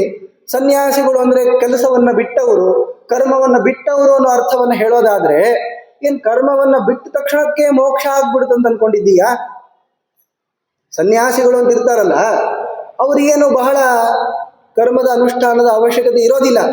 ಹಾಗಂತ ಕರ್ಮದ ಪರಿತ್ಯಾಗದಿಂದ ಮೋಕ್ಷ ಬರ್ತದೆ, ಅದು ಜ್ಞಾನಯೋಗ ಅಂತ ಆಗ್ಬಿಡ್ತದೆ, ಅದರಿಂದ ನಾನು ಪರಮಾತ್ಮನ ಪ್ರಸನ್ನತೆಯನ್ನು ಪಡೆಯಬಹುದು ಅಂತ ಅನ್ಕೊಂಡಿದ್ದೀಯಾ?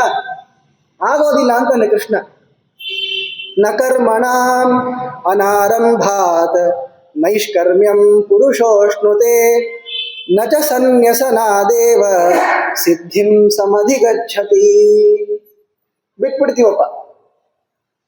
ಮನೆಯಲ್ಲಿ ಬಹಳ ಧೀರತನದಿಂದ ವರ್ತಿಸುವಂತಹ ಕೆಲವು ಪ್ರಸಂಗಗಳು ಬರ್ತಾವೆ. ಸ್ತ್ರೀಯರಿಗೆ ವಿಪತ್ತು ಬಂದಾಗ ಪರೀಕ್ಷೆ ಅಂತ ಒಂದು ಮಾತಿದೆ. ಧನಂಜಯೇ ಹಾಟಕ ಸಂಪರೀಕ್ಷಾ, ವಿಪತ್ತಿ ಕಾಲೇ ಗೃಹಿಣೀ ಪರೀಕ್ಷಾ, ರಣಾಂಗಣೇ ಶಸ್ತ್ರಭೃತಾಂ ಪರೀಕ್ಷಾ, ವಿದ್ಯಾವತಾಂ ಭಾಗವತೆ ಪರೀಕ್ಷಾ ಅಂತ ಒಂದು ಮಾತಿದೆ.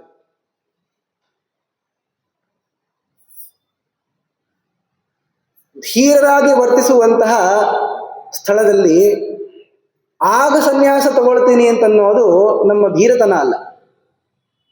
ಈಗ ಎರಡೂ ಬಂದಿದೆ ಇವಾಗ. ರಣಾಂಗಣೆಯ ಶಸ್ತ್ರಮೃತಾಂ ಪರೀಕ್ಷಾ, ಇಲ್ಲಿ ಪರೀಕ್ಷೆ ಆಗೋದಿದೆ ಇವಾಗ ಅರ್ಜುನಂದು. ಅಲ್ಲ, ಸಮರ್ಥವಾಗಿ ಅವನದನ್ನು ಎದುರಿಸ್ತಾನೆ ಅಂತ ಅನ್ನೋದು ನಿಜ ಇದೆ. ಆದರೆ ಇಲ್ಲಿ ತನಕ ಬಂದು ನಾನಿವಾಗ ಬಿಟ್ಬಿಡ್ತೀನಿ, ಸನ್ಯಾಸಿ ಆಗ್ಬಿಡ್ತೀನಿ ಅಂದ್ರೆ ಅದು ಹೇಗೆ ಸರಿ ಹೋಗ್ತದೆ? ಇದನ್ನ ಸನ್ಯಾಸದ ಮೇಲೆ ಆಸೆಯಿಂದ ಬರೋದು ಅಂತಾದ್ರೆ ಇಲ್ಲಿ ತನಕ ಬರಬಾರ್ದಾಗಿತ್ತು. ಪೂರ್ವದಲ್ಲಿ ಏನೇ ಸನ್ಯಾಸ ತಗೊಂಡು ಹೋಗ್ಬಿಡ್ಬೇಕಾಗಿತ್ತು. ಅದರಿಂದ ಏನೋ ಕಷ್ಟ ಬಂತು ಅಂತ ಅನ್ಕೊಂಡು ಅದರಿಂದ ಭಯವನ್ನ ಪಡೆದು ಧೈರ್ಯವನ್ನ ಕುಗ್ಗಿಸಿಕೊಂಡು ಬಿಟ್ಟು ಹೋಗೋದನ್ನ ಸನ್ಯಾಸ ಅನ್ನಲ್ಲ. ಇದು ಕ್ಷಣಿಕ ವೈರಾಗ್ಯ. ತತ್ಕ್ಷಣದಲ್ಲಿ ಬೇಡ ಅಂತ ಅನಿಸ್ತದೆ, ಆಮೇಲೆ ಮತ್ತೆ ಬೇಕು ಅಂತ ಅನಿಸ್ತದೆ. ಅದರಿಂದ ಕರ್ಮಗಳನ್ನ ನಾನು ಪ್ರಾರಂಭ ಮಾಡೋದೇ ಇಲ್ಲ ಅಂತಂದ್ರೂ ಕೂಡ ನಮ್ಗೆ ಒಳ್ಳೇದಾಗೋದಿಲ್ಲ. ಕರ್ಮವನ್ನ ಪರಿತ್ಯಾಗ ಮಾಡಿಬಿಡ್ತೀನಿ, ಸನ್ಯಾಸಿಗಳು ಕರ್ಮತ್ಯಾಗವನ್ನು ಮಾಡಿದ್ದಾರೆ, ಅದೇ ತರಹ ನಾನು ಕೂಡ ಕರ್ಮತ್ಯಾಗ ಮಾಡಿಬಿಡ್ತೀನಿ ಅವ್ರ ತರಹ ಅಂದ್ರೆ ಆ ತರಹ ನೀನ್ ಮಾಡುವಂತಿಲ್ಲ. ಯಾಕೆಂದ್ರೆ ನಿನಗೆ ಆ ಅಧಿಕಾರವೇ ಇಲ್ಲ.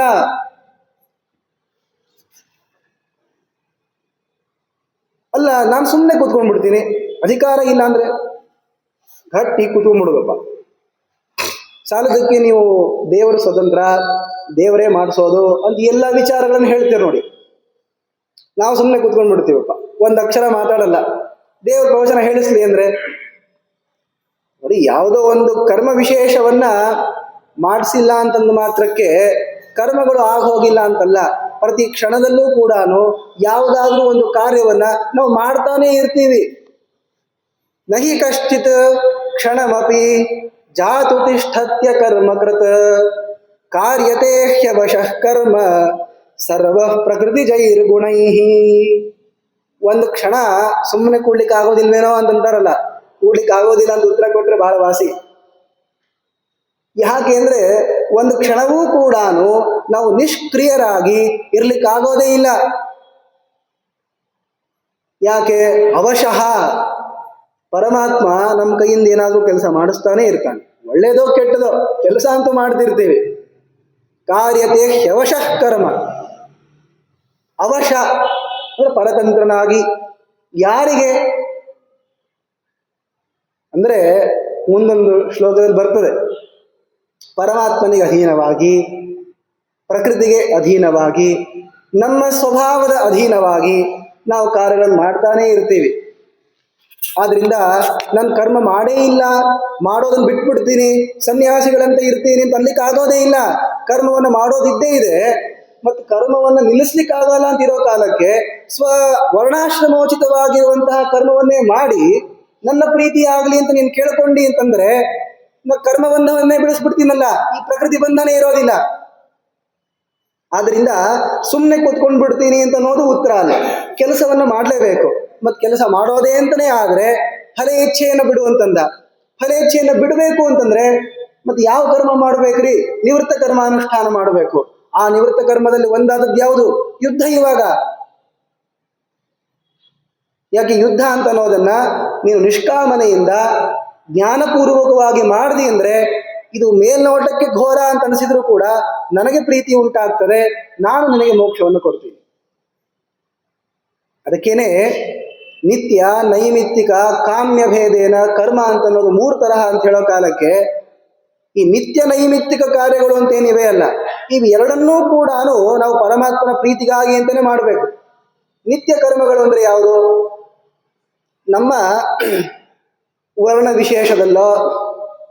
ವಿಶೇಷದಲ್ಲಿ ಏನು ಜನ್ಮ ಇದೆ, ಆ ಜನ್ಮ ಅಂತನ್ನುವ ಒಂದೇ ಒಂದು ನಿಮಿತ್ತ ಇಟ್ಟುಕೊಂಡು ಬರುವಂತಹ ಕಾರ್ಯಗಳು ಅಂತೇನಿವೆ ಅವುಗಳನ್ನು ನಿತ್ಯ ಕರ್ಮ ಅಂತಂತಾರೆ. ಬ್ರಾಹ್ಮಣ ಅಂತಾದ್ರೆ ಅವನಲ್ಲಿರುವಂತಹ ಬ್ರಾಹ್ಮಣ್ಯ ಅನ್ನುವಂತಹ ಒಂದೇ ಒಂದು ನಿಮಿತ್ತ ಇಟ್ಟುಕೊಂಡು ಬರುವಂತಹ ಸಂಧ್ಯಾವಂದನೆ, ಅಗ್ನಿ ಕಾರ್ಯ ಮಾಡೋದು, ವೇದಾಧ್ಯಯನವನ್ನು ಮಾಡೋದು, ಇವು ನಿತ್ಯ ಕರ್ಮಗಳಿಲ್ಲ. ನೈಮಿತ್ತಿಕ ಯಾವುದು ಅಂದ್ರೆ ಹೀಗೆ ಬ್ರಾಹ್ಮಣ ಅಂತ ಆದಮೇಲೆ ಕೆಲವೊಂದು ಆಗಂತುಕವಾಗಿರುವ ನಿಮಿತ್ತಗಳು ಅಂತ ಇರ್ತವೆ. ಈಗ ನಾಳೆ ಚಂದ್ರಗ್ರಹಣ ಬರ್ತದೆ. ಚಂದ್ರಗ್ರಹಣ ಬಂದಾಗ ಸ್ನಾನ ಮಾಡಬೇಕು. ಮೊದಲಿಗೊಮ್ಮೆ ಸ್ನಾನ, ಆಮೇಲೆ ಬಿಟ್ಟ ಮೇಲೆ ಮೋಕ್ಷ ಆದಮೇಲೆ ಒಮ್ಮೆ ಸ್ನಾನ, ನಡುವೆ ಜಪ ಮಾಡಬೇಕು. ಇವೆಲ್ಲವೂ ಕೂಡ ನೈಮಿತ್ತಿಕ ಕರ್ಮಗಳು. ಆ ನಿಮಿತ್ತ ಅನ್ನೋದು ಆಗಂತುಕ ಆದರೆ ಅದು ನೈಮಿತ್ತಿಕ ಕರ್ಮ ಅಂತ ಆಗ್ತದೆ. ಇವು ಎರಡನ್ನೂ ಕೂಡ ಯಾಕೆ ಮಾಡಬೇಕು? ಪರಮಾತ್ಮ ಪ್ರಸನ್ನ ಆಗ್ಲಿ ಅಂತ ಮಾಡಬೇಕು. ಅದೇ ವಿಚಾರವನ್ನು ನಾವು ಹೇಳ್ತಾ ಇರೋದು. ಈಗ ಯುದ್ಧ ಅಂತನ್ನೋದು ನಿನಗೆ ಸ್ವಧರ್ಮವಾಗಿದೆ, ನಿನ್ನದೇ ಧರ್ಮ ಅದು. ಕ್ಷತ್ರಿಯರು ಅಂತ ಆದ್ಮೇಲೆ ಇದನ್ನು ಮಾಡಲೇಬೇಕು. ಹೇಗೆ ಬ್ರಾಹ್ಮಣರು ಅಂತ ಆದ್ಮೇಲೆ ಸಂಧ್ಯಾ ವಂದನೆಯನ್ನು ಮಾಡಲೇಬೇಕು. ಯದಕರಣೆ ಪ್ರತ್ಯವಾಯ. ನೀವು ಬಿಟ್ರಿ ಅಂದ್ರೆ ಪಾಪ ಬಂದೇ ಬರ್ತದೆ. ಆ ತರಹ ಯುದ್ಧ ಅನ್ನೋದು ನಿನಗೆ ಸ್ವಧರ್ಮವಾಗಿದೆ ಅರ್ಜುನ. ಅದನ್ನು ಬಿಟ್ಟು ನೀನು ಯಾವ ಕಾರ್ಯವನ್ನು ಮಾಡೋದಿಲ್ಲ, ಸನ್ಯಾಸಿಯ ತರಹ ಇರ್ತೀನಿ ಅಂತ ಆಗೋದಾದ್ರೆ ಒಂದು ಮಾತನ್ನು ಹೇಳ್ತಾನೆ. ನಿನ್ನೆ ಅದರ ಪ್ರಸಕ್ತಿ ಬಂದಿದೆ. ಜಿತೇಂದ್ರಿಯತ್ವವನ್ನು ಸಂಪಾದನೆ ಮಾಡದೇ ಇದ್ರೆ ನಾವು ಮಾಡ್ತಾ ಇರುವಂತಹ ಮೌನ ವ್ರತಗಳೆಲ್ಲವೂ ಕೂಡ ಅದು ಸುಮ್ಮನೆ ಆಚಾರ ಮಿಥ್ಯಾಚಾರ ಅಂತ ಆಗ್ತದೆ ಅಂತ ಹೇಳ್ತಾನಲ್ಲ. ಆ ಪ್ರಹ್ಲಾದರಾಜರ ಮಾತಿಗೆ ಮೂಲ ಯಾವುದು ಅಂದ್ರೆ ಇದೇ ಕೃಷ್ಣನ ಮಾತೆ. ಕರ್ಮೇಂದ್ರಿಯಾಣಿ ಸಂಯಮ್ಯ ಯ ಆಸ್ತೆ ಮನಸಾ ಸ್ಮರನ್ ಇಂದ್ರಿಯಾರ್ಥಾನ್ ವಿಮೂಢಾತ್ಮ ಮಿಥ್ಯಾಚಾರ ಸ ಉಚ್ಯತೆ. ಈಗೇನೋ ಎದುರಿಗೆ ಇವರೆಲ್ಲ ಬಂದಿದ್ದಾರೆ ಅಂತ ಕರ್ಮ ಮಾಡೋದು ಬೇಡ, ಯುದ್ಧ ಆಡೋದು ಬೇಡ ಅಂತಂತ ಇದೆಯಾ? ಹಾಗಂಥೇಳಿ ನೀನು ಸನ್ಯಾಸ ತಗೊಳ್ತೀನಿ ಅಂತ ಹೋದ್ರೆ ಮೇಲ್ನೋಟಕ್ಕೆಲ್ಲವನ್ನ ನಾವು ಅದಂತಿರಲ್ಲ, ಇದನ್ನ ಮಾಡೋದಿಲ್ಲ, ಅವ್ರ ಜೊತೆ ಮಾತನಾಡಲ್ಲ ಅಂತ ಮೌನ ಉಪವಾಸ ವ್ರತಗಳನ್ನೇನೋ ಮಾಡ್ತಿರಬಹುದು. ಆದರೆ ಮನಸ್ಸನ್ನು ಗೆದ್ದಿಲ್ವಲ್ಲ, ಇಂದ್ರಿಯ ಜಯ ಬಂದಿಲ್ವಲ್ಲ. ಆದರೆ ಮನಸ್ಸಾ ಬೇಕು ಅಂತಿರ್ತದೆ. ಆದರೆ 4 ಜನ ಈಗಾಗಲೇ ನಾವು ಸನ್ಯಾಸಿಗಳು ಅಂತಾದ್ದರಿಂದ ಏನ್ರಿ ಸ್ವಾಮಿಗಳಾದವ್ರು ಹೀಗೆ ಮಾಡ್ತಾರಲ್ಲ ಅಂತ ಅಂತಾರೆ ಅನ್ನೋದಕ್ಕೆ ಇವನು ವ್ಯರ್ಥವಾಗಿ ಇವುಗಳನ್ನು ಸ್ವೀಕರಿಸದೇನೆ ಇರ್ತಾನೆ ಅಂತಂದ್ರೆ ಮಿಥ್ಯಾಚಾರ ಸ ಉಚ್ಯತೆ. ಡಾಂಬಿಕ ಅಲ್ವಾ ಅವನು? ಆದ್ರಿಂದ ಇಂದ್ರಿಯಗಳನ್ನು ನಮ್ಮ ವಶದಲ್ಲಿ ಇಟ್ಟುಕೊಂಡು ಇರಬೇಕು. ಇಂತಹ ಪ್ರಸಂಗದಲ್ಲಿ ಮತ್ತೆ ಈ ಉತ್ತಮವಾಗಿರುವಂತಹ ಕರ್ಮದ ಪರಿತ್ಯಾಗ ಮಾಡ್ತೀನಿ ಅಂತನ್ನೋದು ಹೇಗೆ ಸರಿಯಾಗ್ತದೆ? ಯಾಕೆ ಕರ್ಮವನ್ನ ಮಾಡಲೇಬೇಕು? ನಿಯತಂ ಕುರು ಕರ್ಮತ್ವಂ ಕರ್ಮಜ್ಯಾಯೋ ಹ್ಯಕರ್ಮಣಃ ಶರೀರ ಯಾತ್ರಾ ಪಿಚತೆ ನ ಪ್ರಸಿದ್ಧೇತ್ ಅಕರ್ಮಣಃ. ಕೆಲಸವನ್ನ ಮಾಡದೇ ಇರೋದಕ್ಕಿಂತಲೂ ಕೂಡ ಮಾಡೋದು ಒಳ್ಳೆಯದು. ಈ ಮುಂದೊಂದು ಶ್ಲೋಕ ಬರ್ತದೆ. ಆ ಶ್ಲೋಕವನ್ನ ತಿಳಿದುಕೊಂಡಾಗ ನಾವು ದಿವಸವೂ ಕೂಡ ಒಂದು ತಪ್ಪನ್ನು ಮಾಡ್ತಾ ಇದ್ದೀವಿ ಅಂತ ಕೃಷ್ಣ ವ್ಯಕ್ತವಾಗಿ ತೋರಿಸ್ಕೊಡ್ತಾನೆ. ನಮಗೆ ನಿಯತವಾಗಿರುವಂತಹ ಕರ್ಮ ಅಂತೇನಿದೆ ಅದನ್ನ ಮಾಡ್ತಾನೆ ಇರಬೇಕು. ಯಾಕೆ? ಕರ್ಮ ಮಾಡೋದು ಅಂತನ್ನೋದು ಬಿಡೋದಕ್ಕಿಂತ ಒಳ್ಳೆಯದು. ಹಾಗೆ ಎಲ್ಲ ಕಾರ್ಯವನ್ನು ಬಿಡ್ತೀವಿ ಅಂದರೆ ಶರೀರ ಯಾತ್ರೆ ಹೇಗಾಗ್ತದೆ? ನಡಿಬೇಕೋ ಬೇಡವೋ, ಊಟ ಆಗಬೇಕೋ ಬೇಡವೋ, ದೇಹ ನಿಂದಿರ್ಬೇಕೋ ಬೇಡವೋ? ಅದರಿಂದ ಎಲ್ಲ ಕಾರ್ಯವನ್ನು ಬಿಡ್ತೀನಿ ಅಂತ ಆಗೋದಾದ್ರೆ ಅಂತಹ ಅವಸ್ಥೆ ಬರ್ಲಿಕ್ಕೆ ಸಾಧ್ಯ ಇಲ್ಲ ಅಂತ ಹೇಳುವಾಗಿದೆ. ಆದ್ರಿಂದ ಕರ್ಮವನ್ನು ಮಾಡೋದೇ ಅಂತ ಆದಾಗ ವಿಷ್ಣು ಪ್ರೀತಿಕರವಾಗಿರುವ ಕಾರ್ಯಗಳನ್ನು ಮಾಡಲೇಬೇಕು. ಯಾಕೆಂದ್ರೆ ಯಜ್ಞಾರ್ಥಾತ್ ಕರ್ಮಣಃ ಅನ್ಯತ್ರ ಲೋಕೋಯಂ ಕರ್ಮ ಬಂಧನಃ. ಯಜ್ಞ ಅಂದ್ರೆ ಪರಮಾತ್ಮ. ಪರಮಾತ್ಮನ ಪ್ರೀತಿಗಾಗಿ ಅಂತ ಮಾಡದೇ ಇರುವ ಯಾವುದೇ ಕಾರ್ಯ ಅಂತಿದ್ರೂ ಕೂಡ ಅದು ನಮಗೆ ಬಂಧಕವೇ ಆಗುತ್ತದೆ. ಅಲ್ರಿ, ಊಟನೂ ಬಂಧಕ ಆಗ್ತದ? ಅವಶ್ಯವಾಗಿ. ಅದೇ ಮೊದಲನೇದ್ದು. ಅದಕ್ಕೆ ನಮಗೆಲ್ಲ ಏನು ಹೇಳ್ಕೊಟ್ರು? ನಾವು ಊಟ ಮಾಡೋದ್ರಿಂದ ದೇವ್ರ ತೃಪ್ತಿ ಆಗ್ಬೇಕಂತ. ಅದು ಹೇಗ್ರಿ? ನಮಗೆ ತೃಪ್ತಿ ಆದ್ರೆ ಸಾಕಲ್ಲ. ಅಂದ್ರೆ ಭೋಜನ ರೂಪ ಕರ್ಮದಿಂದಲೂ ಪರಮಾತ್ಮ ಪ್ರಸನ್ನ ಆಗಲಿ ಅಂತ ಕೇಳ್ಬೇಕಾ? ಹೌದು, ಜ್ಞಾನಿಗಳೆಲ್ಲ ತೋರಿಸ್ಕೊಟ್ಟಿದ್ದಾರೆ. ಇದು ಬರೇ ಊಟ ಹೊಟ್ಟೆ ತುಂಬಿಸ್ಕೊಳ್ಳೋ ಕೆಲಸ ಅಂತ ನೀವು ಅನ್ಕೊಂಡಿದ್ರೆ ಹಾಗೆ ಅನ್ಕೊಳ್ಳಿಕ್ ಹೋಗ್ಬೇಡಿ. ಭೋಜನ ಅಂತನ್ನೋದು ಕೂಡ ನಮಗೆ ವಿಷ್ಣು ಪ್ರೀತಿಕರ ಅಂತ ಅನ್ನೋದನ್ನು ತೋರಿಸಿಕೊಟ್ಟಿದ್ದಾರೆ. ಆದ್ದರಿಂದ ಯಾವುದೇ ಕೆಲಸ ಆದರೂ ಕೂಡ ಯಜ್ಞಾರ್ಥಾತ್, ಯಜ್ಞ ಅಂತ ಅನಿಸ್ಕೊಂಡಿರುವಂತಹ ಆ ವಿಷ್ಣುವಿನ ಪ್ರೀತಿಗಾಗಿ ಅಂತಲೇ ಮಾಡಬೇಕು. ಅದನ್ನು ಬಿಟ್ಟು ಬೇರೆ ಯಾವ ಕಾರ್ಯ ಮಾಡಿದರೂ ಅದು ಪುನಃ ನಮಗೆ ಸಂಸಾರವನ್ನೇ ತಂದುಕೊಡುತ್ತದೆ. ಆದ್ದರಿಂದ ಈ ಯುದ್ಧ ರೂಪವಾಗಿರುವಂತಹ ಕಾರ್ಯವನ್ನು ನೀನು ಪರಮಾತ್ಮನ ಸಲುವಾಗಿ ಅಂತಲೇ ಮಾಡಬೇಕು. ಇನ್ನು ಬೇರೆ ಎಲ್ಲ ಜನರಿಗೆ ಕೃಷ್ಣ ಹೇಳ್ತಾ ಇರುವಂತಹದ್ದು ಯಾವುದೇ ಕರ್ಮವನ್ನು ಮಾಡಿದರೂ ಕೂಡ ಪರಮಾತ್ಮನ ಪ್ರೀತಿಯ ಸಲುವಾಗಿಯೇ ಮಾಡಬೇಕು ಅಂತ ಹೇಳಿ ಒಂದು ಇತಿಹಾಸವನ್ನ ಕೃಷ್ಣ ಹೇಳ್ತಾನೆ. ನಾವೇನು ಯಜ್ಞಗಳನ್ನು ಮಾಡಬೇಕು, ಆಮೇಲೆ ದೇವತೆಗಳ ಪ್ರೀತಿಗಾಗಿ ಅಂತ ಹೋಮ ಮಾಡ್ತಾರೆ, ಯಜ್ಞವನ್ನು ಮಾಡಿಸ್ತಾರೆ, ಆಮೇಲೆ ತರ್ಪಣ ಕೊಡಿಸೋದು, ಅನೇಕ ತರಹದ ದೇವತಾ ಪ್ರೀತಿಗಾಗಿ ಅಂತೆಲ್ಲ ಕಾರ್ಯಗಳಿದ್ದಾವೆ. ವಿಶೇಷವಾಗಿ ಯಜ್ಞಗಳನ್ನು ಮಾಡಿದಾಗ ದೇವತೆಗಳಿಗೆ ಪ್ರೀತಿ ಆಗ್ತದೆ. ಯಾಕೆ ಮಾಡಬೇಕು ಅಂದರೆ, ಆ ದೇವತೆಗಳು ನಮ್ಮ ಮೇಲೆ ತುಂಬಾ ಅನುಗ್ರಹವನ್ನು ಮಾಡಿದ್ದಾರೆ. ಅವರು ಮಳೆಯನ್ನು ಕೊಟ್ಟಿದ್ದಾರೆ, ಬೆಳೆಯನ್ನು ಕೊಟ್ಟಿದ್ದಾರೆ. ಅವರ ಮೂಲಕವಾಗಿಯೇನೇ ನಾವು ಇವತ್ತು ಊಟ ಮಾಡ್ತಾ ಇರೋದು ಅಂತಾದ್ದರಿಂದ ಎಲ್ಲ ಅವರಿಂದ ಉಪಕಾರವನ್ನು ಪಡೆದು ಅವರ ಪ್ರೀತಿಗಾಗಿ ಯಾವುದೇ ಕರ್ಮವನ್ನು ಮಾಡದೇ ಇದ್ದರೆ ನಮ್ಮನ್ನ ಕಳ್ಳರು ಅಂತಂತಾರೆ.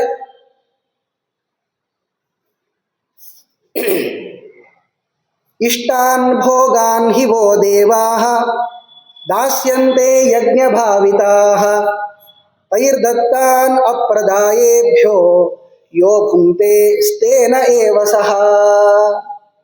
ಯಾಕೆ ಹೀಗೆ ಅಂದರೆ, ಬ್ರಹ್ಮದೇವರು ತಾವು ಒಬ್ಬೊಬ್ಬ ದೇವತೆಗಳಿಗೆ ಒಂದೊಂದು ಕೆಲಸ ಕೊಟ್ಟಿದ್ದಾರೆ. ನೋಡಪ್ಪ, ನೀನು ಮಳೆ ತರಿಸ್ಬೇಕು, ನೀನು ಬೆಳೆ ಬರುವಂತೆ ಮಾಡಬೇಕು, ಉತ್ತಮವಾಗಿರುವ ಗುಣವನ್ನು ನೀನು ಕೊಡಬೇಕು ಅಂತ ಹೀಗೆಲ್ಲ ದೇವತೆಗಳಿಗೆ ಒಂದೊಂದು ಕಾರ್ಯ ಕೊಟ್ಟಿದ್ದಾರೆ. ಕೊಟ್ಟು ಲೋಕದಲ್ಲಿ ಏನು ಪ್ರಜಾ ಸೃಷ್ಟಿಯನ್ನು ಮಾಡಿದ್ದಾರಲ್ಲ, 4 ತರಹದ ಜನರು, 4 ತರಹದ ವರ್ಣದವರಿದ್ದಾರೆ, ಆಶ್ರಮದವರಿದ್ದಾರೆ, ಇನ್ನು ಅನೇಕ ತರಹದ ಜನರಿದ್ದಾರೆ. ಇವರಲ್ಲಿ ಯಾರು ಯೋಗ್ಯರು ಅಂತಿದ್ದಾರೆ ಅವರೆಲ್ಲರೂ ಕೂಡ ಯಜ್ಞಾದಿ ಕರ್ಮಗಳನ್ನು ಮಾಡಿ ನಮ್ಮ ಸಲುವಾಗಿ ಮಳೆ ಬೆಳೆ ಇವುಗಳೆಲ್ಲವನ್ನ ಕೊಟ್ಟಿರುವಂತಹ ಆ ದೇವತೆಗಳಿಗೆ ನಾವು ಸಂಭಾವನೆಯನ್ನು ಮಾಡಬೇಕು, ನಾವು ಅವರದ್ದು ಗೌರವ ತೋರಿಸ್ಬೇಕು. ಆಗ ಅವರು ಪ್ರಸನ್ನರಾಗಿ ಮತ್ತೆ ನಮಗೆ ಇನ್ನಷ್ಟು ಮಳೆ ಬೆಳೆ ಮುಂತಾದವುಗಳನ್ನು ಕೊಡ್ತಾರೆ. ಅವರು ಮೊದಲು ಕೊಟ್ಟಿರೋದು ಅದನ್ನು ನಾವು ಸ್ವೀಕಾರ ಮಾಡಿದ್ವಿ, ಅದರಲ್ಲಿ ಸ್ವಲ್ಪ ಅವರಿಗೆ ಕೊಡಬೇಕು. ಅವರೇನು ದಿವಸ ನಮ್ಮ ಮನೆಗೆ ಬಂದು ನಮ್ಮ ಮನೇಲಿ ಮಾಡಿರುವ ತಪ್ಪೇಲಿಯನ್ನ ತಿಂದು ಹೋಗ್ತಾರ? ಸ್ವಲ್ಪ ಕೊಡೋದು, ಅದು ಕೂಡ ಸಾಂಕೇತಿಕವಾಗಿ, ಅದನ್ನೂ ಕೊಡದೆ ಅಂದ್ರೆ ಯಾವುದೇ ಚಿಕ್ಕದಾಗಿರುವಂತಹ ಯಜ್ಞವನ್ನೂ ಕೂಡ ಮಾಡದೆ ತನ್ನ ಸಲುವಾಗಿ ಅಂತಾನೆ ಅಡುಗೆ ಮಾಡಿಕೊಂಡು ತಾನೊಬ್ಬನೇ ಊಟ ಮಾಡ್ತಾ ಇದ್ದ ಅಂದ್ರೆ ಅವನನ್ನ ಕಳ್ಳ ಅಂತಾರೆ. ಆದ್ರಿಂದ ಕರ್ಮವನ್ನ ಮಾಡಬೇಕು. ಯಾವ ಕರ್ಮ? ಇಲ್ಲಿ ಯಜ್ಞರೂಪವಾಗಿರುವ ಕರ್ಮವನ್ನು ಮಾಡಬೇಕು. ನಮಗೆ ಅನುಗ್ರಹವನ್ನು ಮಾಡಿದ, ನಮಗೆ ಉಪಕಾರವನ್ನು ಮಾಡಿದಂತಹ ಆ ದೇವತೆಗಳಿಗೆ ಒಂದು ಸ್ವಲ್ಪ ಆದರೂ ಪ್ರತ್ಯುಪಕಾರ ರೂಪೇಣ ಈ ಯಜ್ಞಾದಿಗಳನ್ನು ಮಾಡಿದಾಗ ಅವರು ಅಲ್ಪ ತೃಪ್ತರೇ ಇದ್ದಾರೆ, ಬಹಳ ಸಂತುಷ್ಟರಾಗಿ ಮತ್ತೆ ಬಹಳಷ್ಟು ಅವರು ನಮಗೆ ಫಲವನ್ನು ಕೊಡ್ತಾರೆ.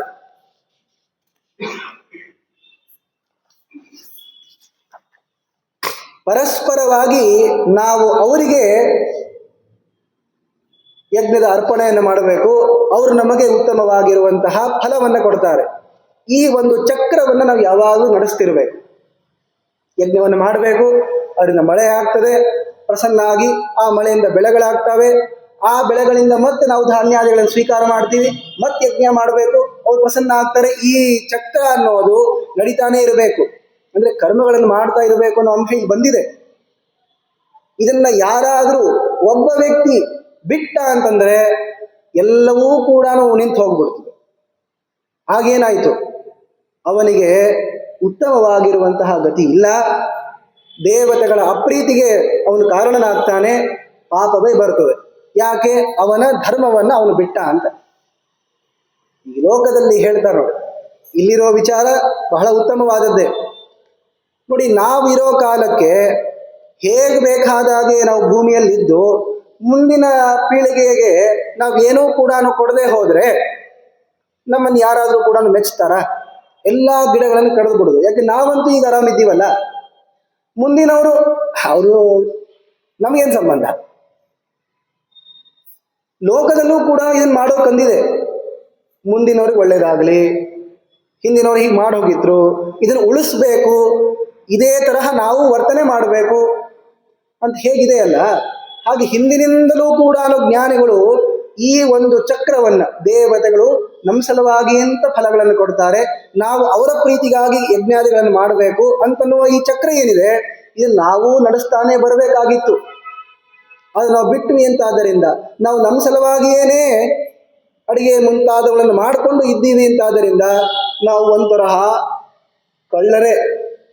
ಅವ್ರಿಗೆ ಕೊಡಬೇಕಾದದ್ದನ್ನ ನಾವೇ ತಿಂತಾ ಇದ್ದೀವಲ್ಲ. ನೋಡಿ, ಅವ್ರಿಗೇನದರ ಅವಶ್ಯಕತೆ ಇಲ್ಲ. ಈ ಏಕಾದಶಿ ದಿವಸ ಯಾವ ಯಜ್ಞದ ಪ್ರಸಕ್ತಿ ಇರೋದಿಲ್ಲ.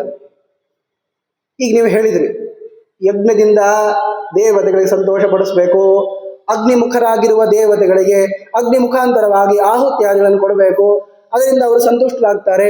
ಅಲ್ರಿ ಏಕಾದಶಿ ಏನು ಮಾಡೋದು? ಏಕಾದಶಿ ಅಂತೂ ಯಾವ ದೇವತೆಗಳಿಗೆ ಏನು ಕೊಡೋದಿರೋದಿಲ್ವಲ್ಲ. ಪಾಪ್ರಿ ಮತ್ತೆ ಅವರಿಗೆ ಹಸಿವಾದ್ರೆ ಏನು ಮಾಡೋದು? ಅಲ್ರಿ ಏನ್ರಿ, ನಾವು ಕೊಟ್ಟಿರುವಂತಹ ಈ ಆಹಾರದಿಂದ ಅವರು ಬದುಕಿದ್ದಾರೆ ಅಂತ ಅನ್ಕೊಂಡಿದ್ದೀರಾ? ಅವ್ರಿಗೆ ಬೇಕು ಅಂತನೂ ಏನಿರೋದಿಲ್ಲ, ಆದ್ರೆ ಕೊಡಬೇಕಾದದ್ದು ನಮ್ಮ ಕರ್ತವ್ಯ. ಯಾಕೆ ಕೊಡದೇ ಇದ್ರೆ ನಮಗ್ ಪಾಪ ಇದೆ. ಕೃಷ್ಣ ನಮ್ಮ ಸಲುವಾಗಿ ಹೇಳ್ತಾ ಇರೋದು. ಪಾಪ ಅಲ್ಲಿ ಬ್ರಹ್ಮಾದಿ ದೇವತೆಗಳು ಹಸತ್ ಕೂತ್ಕೊಂಡಿದ್ದಾರೆ, ನೀವು ಯಜ್ಞನೇ ಮಾಡಿಲ್ಲ ಅಂತ ಹೀಗೆ ಹೇಳ್ತಾ ಇಲ್ಲ. ನಾವು ಅವರಿಗೆ ಕೊಟ್ಟ ಮೇಲೆ ಆ ಯಜ್ಞದಲ್ಲಿ ಅವಶಿಷ್ಟವಾಗಿರುವಂತಹ ಭೋಜನ ಅಂತ ಏನಿದೆ ಅದನ್ನು ಸ್ವೀಕಾರ ಮಾಡಿದಾಗ್ಲೇನೆ ಅದುವೇ ನಮಗೆ ದಕ್ಕಬೇಕಾದದ್ದು, ಅದೇ ದಕ್ಕೋದು. ಅಧಿಕವಾದದ್ದನ್ನೇನು ಸ್ವೀಕಾರ ಮಾಡಿರ್ತೀವೋ ಅದು ನಮ್ಮ ಒಳಗೆ ಹೋಗೋದೇ ಇಲ್ಲ. ಸ್ವೀಕಾರ ಮಾಡಿದ ಅಂದ್ರೆ ಇವನು ಅಷ್ಟೇನಾ ಕಳ್ಳ ಅಂತ ಅನಿಸ್ಕೊಳ್ತಾನೆ.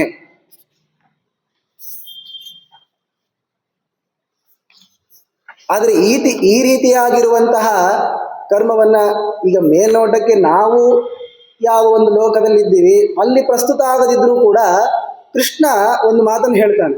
ಈ ತರಹ ಕರ್ಮವನ್ನ ಮಾಡಲೇಬೇಕು ಅನ್ನುವಂತಹ ಕಟ್ಟಪ್ಪಣೆ ಯಾರಿಗಿಲ್ಲ ಅಂದ್ರೆ ಯಾರು ಸಮಾಧಿಯಲ್ಲಿ ಇರ್ತಾರೋ ಅವರಿಗಿರೋದಿಲ್ಲ. ಅದು ನೀನಿಲ್ಲಾದ್ದರಿಂದ ನೀನು ಮಾಡಲೇಬೇಕು ಅಂತ ಅಲ್ಲಿಗೆ ತಾತ್ಪರ್ಯ. ಮತ್ತೆ ಅವರು ಉತ್ತಮವಾಗಿರುವಂತಹ ಸಮಾಧಿಯಲ್ಲಿ ಇರ್ತಾರೆ, ಅವರಿಗೆ ಮೈ ಮೇಲೆ ಎಚ್ಚರವೇ ಇರೋದಿಲ್ಲ, ಅಷ್ಟು ಪರಬ್ರಹ್ಮನ ಧ್ಯಾನದಲ್ಲಿ ಮಗ್ನರಾಗಿರ್ತಾರೆ. ಅಂತಾದ್ದರಿಂದ ಅವರು ಸಾಯಂಕಾಲ ಆಯಿತು ಮತ್ತು ಸಾಯಂ ಸಂಧ್ಯಾವಂದನೆಯನ್ನು ಮಾಡಬೇಕಾಗಿತ್ತು, ಆದರೆ ಅಲ್ಲೇ ಪರಮಾತ್ಮನಲ್ಲಿ ತೃಪ್ತರಾಗ್ಬಿಟ್ಟಿದ್ದಾರೆ. ಅವ್ರ ಮೈ ಮೇಲೆ ಎಚ್ಚರಿಕೆಯೇ ಇಲ್ಲ. ಆದ್ದರಿಂದ ಮತ್ತು ಸಂಧ್ಯಾವಂದನೆ ಬಿಟ್ಟರು ನೋಡ್ರಿ ಅಂತ ಹೇಳಿದಾಗ ಅವ್ರಿಗೆ ಯಾವ ದೋಷ ಆಗೋದಿಲ್ಲ. ಅವರು ಮತ್ತೆ ಆಮೇಲೆ ಆ ಸಮಾಧಿ ಸ್ಥಿತಿಯಿಂದ ಕೆಳಗೆ ಬಂದರು ಅಂದ್ರೆ ಮತ್ತೆ ತಾವು ಬಿಟ್ಟಿರುವ ಎಲ್ಲ ಕಾರ್ಯವನ್ನು ಮಾಡ್ತಾರೆ ಅವರು. ಆದ್ರೆ ಆ ಕ್ಷಣಕ್ಕೆ ಮಾಡಬೇಕಾಗಿತ್ತು ಅಂತೇನಿತ್ತಲ್ಲ, ಕಾಲಾತೀತ ಆಗೋಯ್ತಲ್ಲ ಅಂತಂದ್ರೆ ಆ ಯಾವ ದೋಷವು ಅಂಥವರಿಗೆ ಬರೋದಿಲ್ಲ. ಆದ್ರೆ ನಾವು ಅಂಥವರಲ್ಲ, ಆದ್ದರಿಂದ ನಾವು ಕರ್ಮವನ್ನು ಮಾಡ್ತಾನೆ ಇರಬೇಕು.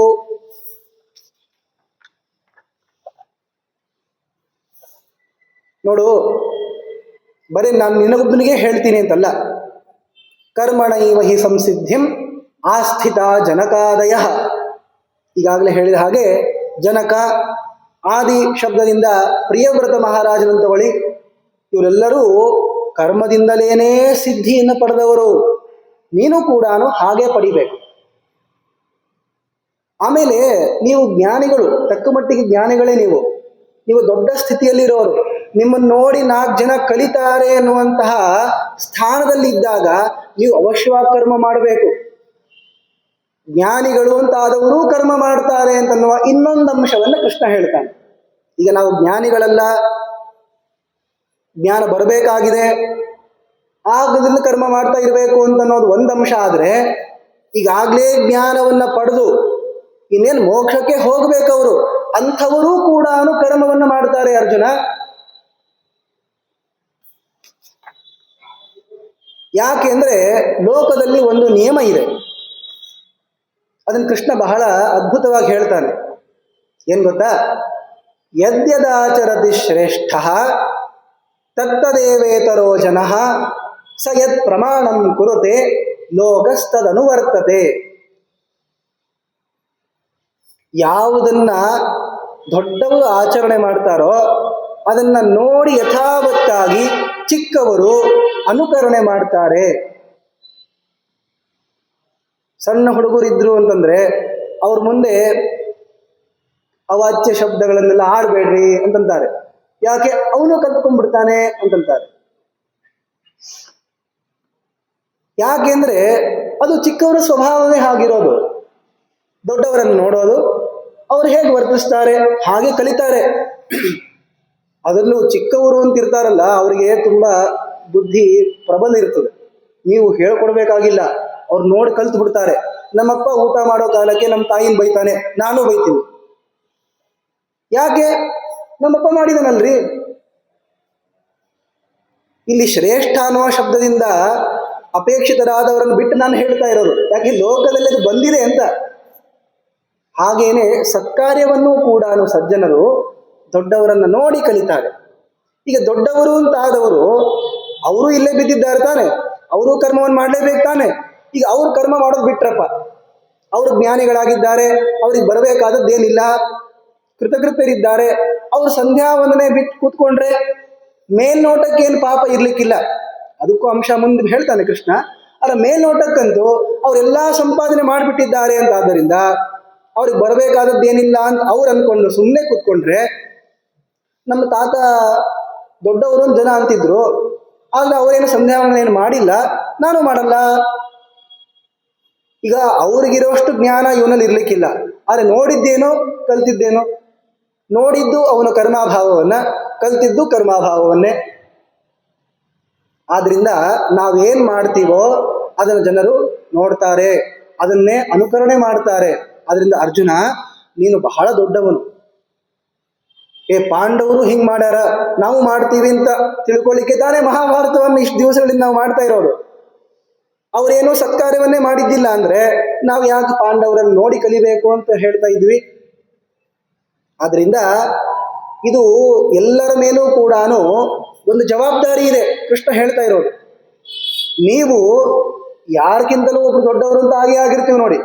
ಮನೆಯಲ್ಲಿ ತತ್ರಾಪಿ ಹಿರಿಯರು ಅಂತ ಇರ್ತಾರಲ್ಲ, ಅವರೇನಾದರೂ ಕೂಡ ತಪ್ಪ ಹಾದಿಯನ್ನು ಹಿಡಿದು ಬಿಟ್ರು ಅಂದ್ರೆ ಅದನ್ನು ನೋಡಿಕೊಂಡು ಚಿಕ್ಕವರು ಮತ್ತೆ ಕಲ್ತು ಬಿಡ್ತಾರೆ.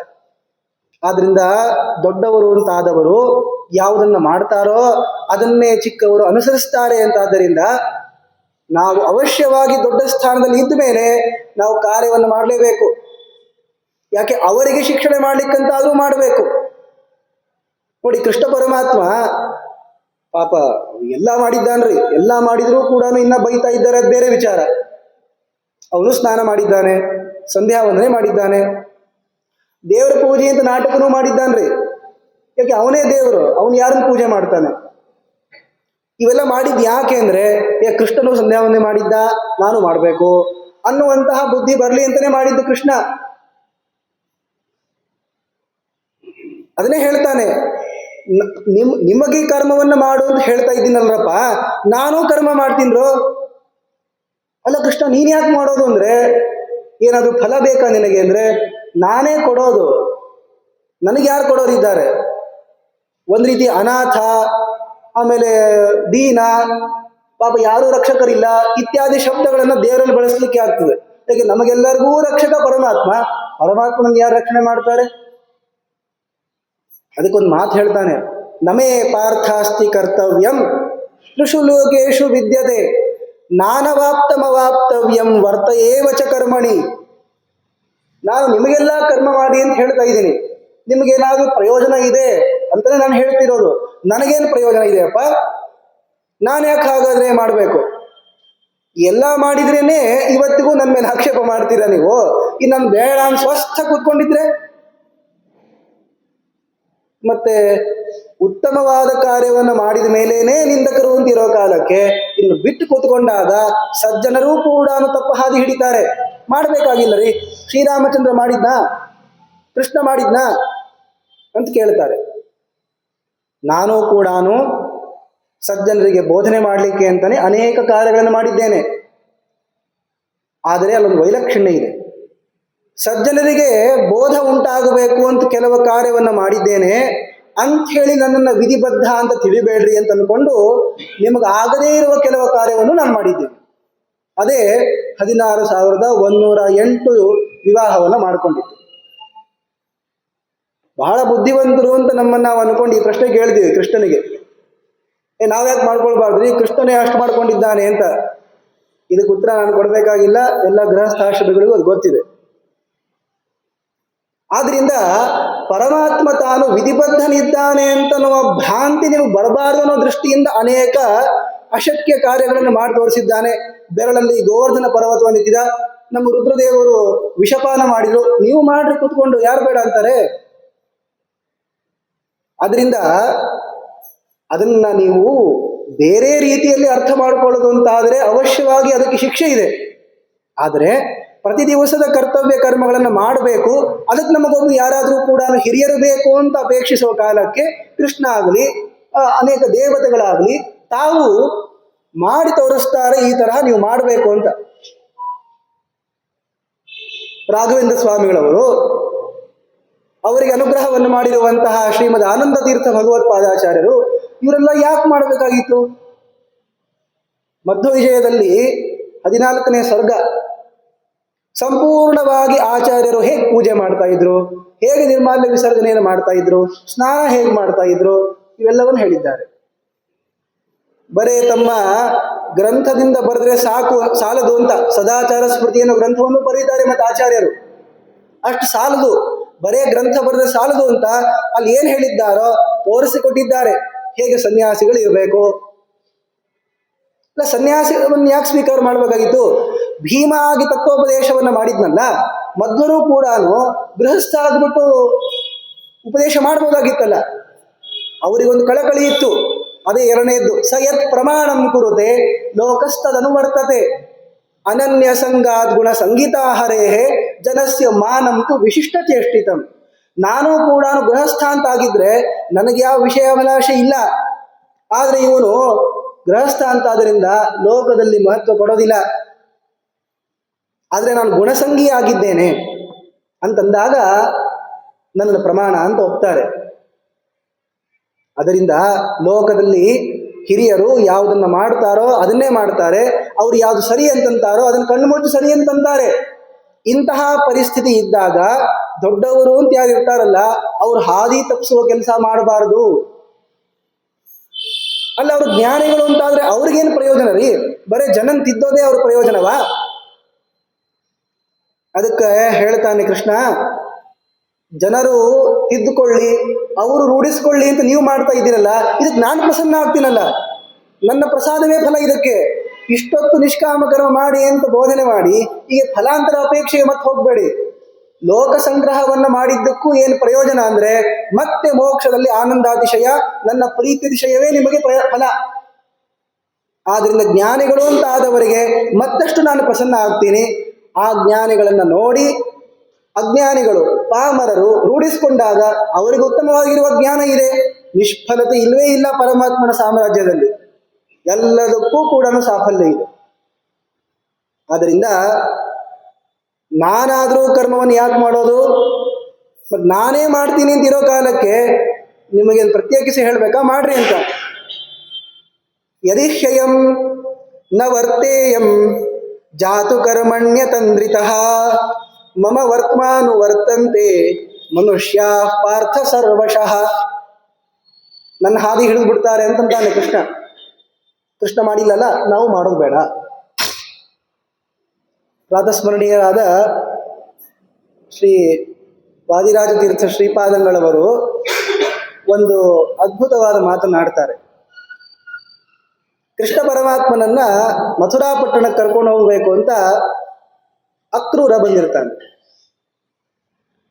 ಬಹಳ ಭಕ್ತ ಅವನು. ಆ ಅಕ್ರೂರ ಕೃಷ್ಣ ಬಲರಾಮರನ್ನ ಕರೆದುಕೊಂಡು ವಾಪಸ್ಸು ಊರಿಗೆ ಅಂತ ಹೋಗ್ತಿದ್ದಾನೆ. ಹೋಗೋ ಕಾಲಕ್ಕೆ ಉತ್ತಮವಾಗಿರುವಂತಹ ಸರೋವರ ಜಲಾಶಯ ಕಾಣ್ತು. ಯಾವಾಗಲೂ ಕೂಡ ನದಿ ಮುಂತಾದವಳು ಕಂಡಾಗ ಇಳಿದು ಸ್ನಾನವನ್ನು ಮಾಡಿ ಹಿರಿಯರಿಗೆ ತರ್ಪಣಾದಿಗಳನ್ನು ಕೊಟ್ಟಾಗ, ಗುರುದೇವತಾ ತರ್ಪಣವನ್ನು ಮಾಡಿದಾಗ ಪ್ರೀತಿ ಉಂಟಾಗ್ತದೆ. ಅದನ್ನ ಅಕ್ರೂರ ಮನಗಂಡು ಸಂಧ್ಯಾದಿ ಕಾರ್ಯಗಳನ್ನು ಮಾಡಬೇಕು ಅಂತ ಹೋದ. ಜನ ಅಂದ್ರು, ಏನ್ ದಡ್ಡರಿ ಅಕ್ರೂರ, ಅಲ್ಲೇ ಪಕ್ಕಕ್ಕೆ ದೇವರು ಕೂತ್ಕೊಂಡಿದ್ದಾನೆ, ಅಲ್ಲೇ ಒಂದು ಊಟ ನಮಸ್ಕಾರ ಹಾಕ್ಬಾರ್ದ? ಯಾಕೆ ಸ್ನಾನ ಬಟ್ಟಿ ಮತ್ತೆ ತೊಳಿಸ್ಕೊಂಡು ಮುಳುಗ ಹಾಕ್ಬಿಟ್ಟು ಎಲ್ಲ ಅಘಮರ್ಷಣ ಸೂಕ್ತವನ್ನು ಹೇಳ್ಕೊಂಡ್ಬಿಟ್ಟು ಯಾಕೆ ಇಷ್ಟು ಕಷ್ಟಪಡ್ತಾ ಇದ್ದಾನ್ರಿ ದಡ್ಡ ಅಂತ ಜನ ಅನ್ಕೊಂಡ್ರಿ. ಆದ್ರೆ ವಾದಿರಾಜರಂತಾರೆ, ಭಕ್ತೋ ನಾಮ ಸಯೇಷ ಯಃ ಕರಗತೆ ಕೃಷ್ಣೇಪಿ ವೇದೋದಿತಂ. ಅವನು ದಡ್ಡ ಅಲ್ಲ, ನೀವು ದಡ್ರು. ಅವನೇ ಭಕ್ತ. ಯಾರು ಎದುರಿಗೆ ಕೃಷ್ಣ ಬಂದರೂ ಕೂಡ ಕೃಷ್ಣ ವೇದೋದಿತವಾದಂತಹ ಕಾರ್ಯ ಯಾವುದು ಗೊತ್ತಾ? ಸಂಧ್ಯಾದಿ ಕರ್ಮಗಳನ್ನು ಮಾಡೋದು. ಅದನ್ನು ಮಾಡಿ ಬರ್ತೀನಿ ತಡಿ ಅಂತಂದ. ಇವನು ಭಕ್ತ. ನಾವ್ ಹೇಗೆ ಅಂದ್ರೆ ನಮ್ಮನ್ನ ಭಕ್ತರು ಅಂತ ಕರೆದ್ರೆ ಸಾಕು, ಭಕ್ತರಿದ್ದೀವೋ ಇಲ್ಲೋ ಗೊತ್ತಿಲ್ಲ, ನಮ್ಮ ದೇವ್ರ ಭಕ್ತರು ದೊಡ್ಡ ಆಚಾರ ಅಂತ ಕರೆದು ಬಿಟ್ರೆ ಸಂಧ್ಯಾ ಏನ್ ಮಾಡ್ಬೇಕಾಗಿಲ್ರಿ, ದೊಡ್ಡ ಆಚಾರ ಆಗ್ಬಿಟ್ಟಿದ್ದೀವಲ್ಲ ಅನ್ನೋ ಅಹಂಕಾರ ನಮಗೆ. ಅಲ್ರಿ ಕರಗದೆ ಕೃಷ್ಣೆ ಕೈಗೆ ಬಂದ್ಬಿಟ್ಟಿದ್ದಾನಪ್ಪ ಕೃಷ್ಣ, ಅಷ್ಟತ್ರ ಅಂತೂ ಬಂದಿಲ್ವಲ್ಲ.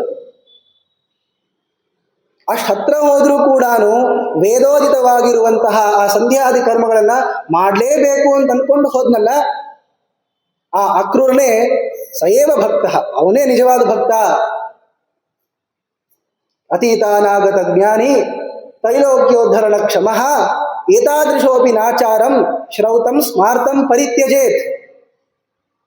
ನಾವೇನ್ ದೊಡ್ಡವರಲ್ಲ, ಏನನ್ನೂ ತಿಳಿದಿಲ್ಲ, ಯಾವ ಸಾಧನೆಯನ್ನು ಮಾಡಿಲ್ಲ ಇನ್ನ ತನಕ, ಆದ್ರೆ ನಮಗಿಷ್ಟ ಅಹಂಕಾರ ಇದೆ. ಇನ್ನ ಭೂತ ಭವಿಷ್ಯದ ವರ್ತಮಾನ ತ್ರಿಕಾಲವನ್ನು ತಿಳಿದಂತಹ ಮಹಾಜ್ಞಾನಿ, ಮೂರು ಲೋಕದಲ್ಲಿರುವಂತಹ ಜನರನ್ನ ಉದ್ಧಾರ ಮಾಡಬಲ್ಲಂತಹ ಸಾಮರ್ಥ್ಯವುಳ್ಳಂತಹ ಜ್ಞಾನಿಯೂ ಕೂಡ ಶ್ರೌತ ಸ್ಮಾರ್ತ ಅಂತ ಎರಡು ತರಹದ ಯಾವುದೇ ಆಚಾರವನ್ನು ಬಿಡ್ತಕ್ಕದ್ದಲ್ಲ. ಹೀಗಿರೋ ಕಾಲಕ್ಕೆ ಏನೋ ಸ್ವಲ್ಪ ಒಂದು ಮಟ್ಟಕ್ಕೆ ಮೇಲೆ ಬಂದಿದ್ದೀವಿ ಅಂತ ಬಿಡ್ಲಿಕ್ಕಾಗ್ತದ? ಬಿಡಬಾರದು. ಬಿಟ್ರೆ ಪಾಪ ಇದೆ. ನನಗೆ ವಿಹಿತವಾಗಿರುವಂತಹ ಕಾರ್ಯ ಅಂತ ತಿಳ್ಕೊಳ್ಬೇಕು, ವಿಷ್ಣು ಪ್ರೀತಿ ಆಗ್ಲಿ ಮಾಡಬೇಕು. ಆವಾಗ ಮಾತ್ರ ಈ ಕರ್ಮಬಂಧ ಅನ್ನೋದು ಬಿಚ್ಚೋಗ್ಬಿಡ್ತದೆ. ಆಮೇಲೆ ಎಂದೂ ಕೂಡ ನಿಮ್ಮ ವರ್ತನೆಯಿಂದ ಕರ್ಮ ಮಾಡೋರ ಮನಸ್ಸಿನಲ್ಲಿ ಇದನ್ನ ಮಾಡಬಾರ್ದು ಅನ್ನುವಂತಹ ಒಂದು ಭಾವನೆ ಬರಬಾರ್ದು.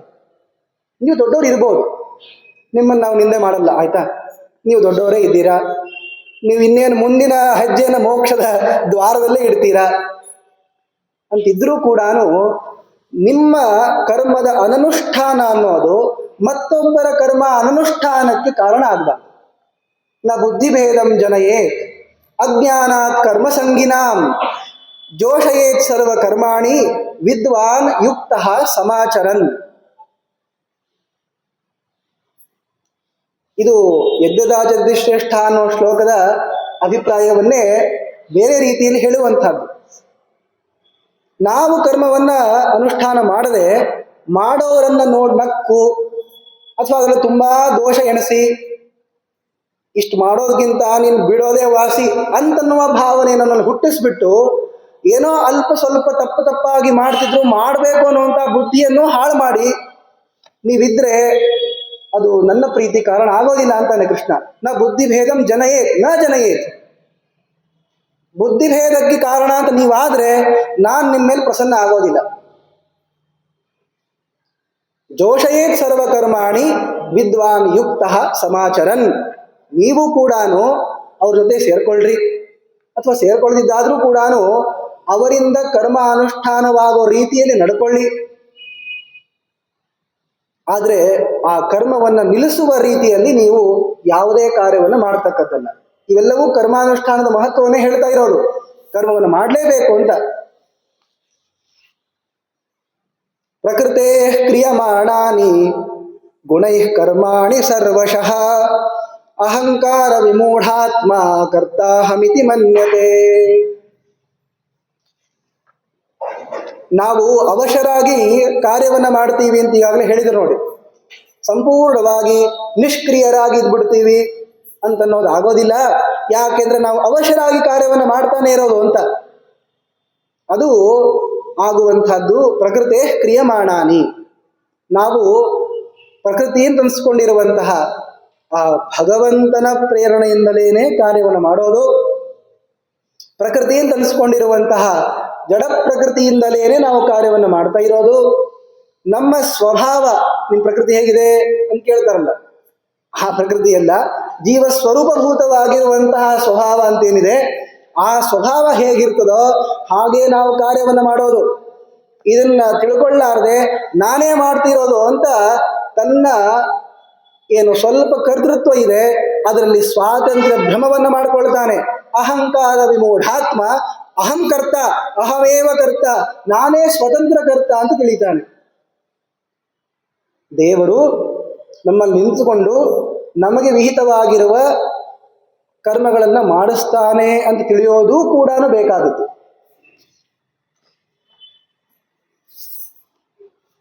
ಅದಕ್ಕೆ ಕೃಷ್ಣ ಒಂದು ಮಾತನ್ನು ಹೇಳ್ತಾನೆ ನೋಡಿ. ಇಷ್ಟೆಲ್ಲ ವಾಕ್ಯಗಳಿಂದ ನಾವು ಏನು ಹೇಳ್ದಂಗಾಯ್ತು ಹಾಗಾದ್ರೆ? ಇಲ್ಲಿ ಒಮ್ಮೆ ನಿಲ್ಲಿಸೋಣಂತೆ. ಯಾಕೆಂದ್ರೆ ನೀವು ಅದೇ ವಾಕ್ಯಗಳನ್ನು ಹೇಳ್ತಾ ಇದ್ದಾರೆ ಅನ್ನೋ ತರಹ ಪುನರುಕ್ತಿಯ ಒಂದು ಆಶಂಕ ಬರ್ಬೋದು. ದ್ವಿತೀಯಾಧ್ಯಾಯದಿಂದ ನಾವು ಈ ತೃತೀಯಾಧ್ಯಾಯದ ಕ್ರಮಣವನ್ನು ಮಾಡ್ತಾ ಇದ್ದೀವಲ್ಲ, ಇಲ್ಲಿಯ ತನಕ ಏನಾಯ್ತು ಹಾಗಾದ್ರೆ ಅಂದ್ರೆ ಅವಶ್ಯವಾಗಿ ಕರ್ಮಾನುಷ್ಠಾನವನ್ನು ಮಾಡಬೇಕು, ವಿಹಿತವಾಗಿರುವ ಕರ್ಮವನ್ನು ಮಾಡಬೇಕು. ನೀವು ಜ್ಞಾನಿಗಳು ಅಂತಾದರೂ ಕೂಡ ಮಾಡಬೇಕು, ನೀವು ಸಂಪೂರ್ಣರು ಅಂತಾದರೂ ಕೂಡ ಇನ್ನೊಬ್ಬರ ಒಂದು ಆಚರಣೆ ಆಗಬೇಕು, ಅವರ ಸಲುವಾಗಾದರೂ ನೀವು ಮಾಡಬೇಕು. ಇಷ್ಟೆಲ್ಲ ವಿಚಾರಗಳನ್ನು ಪರಮಾತ್ಮ ತಿಳಿಸ್ಕೊಟ್ಟ.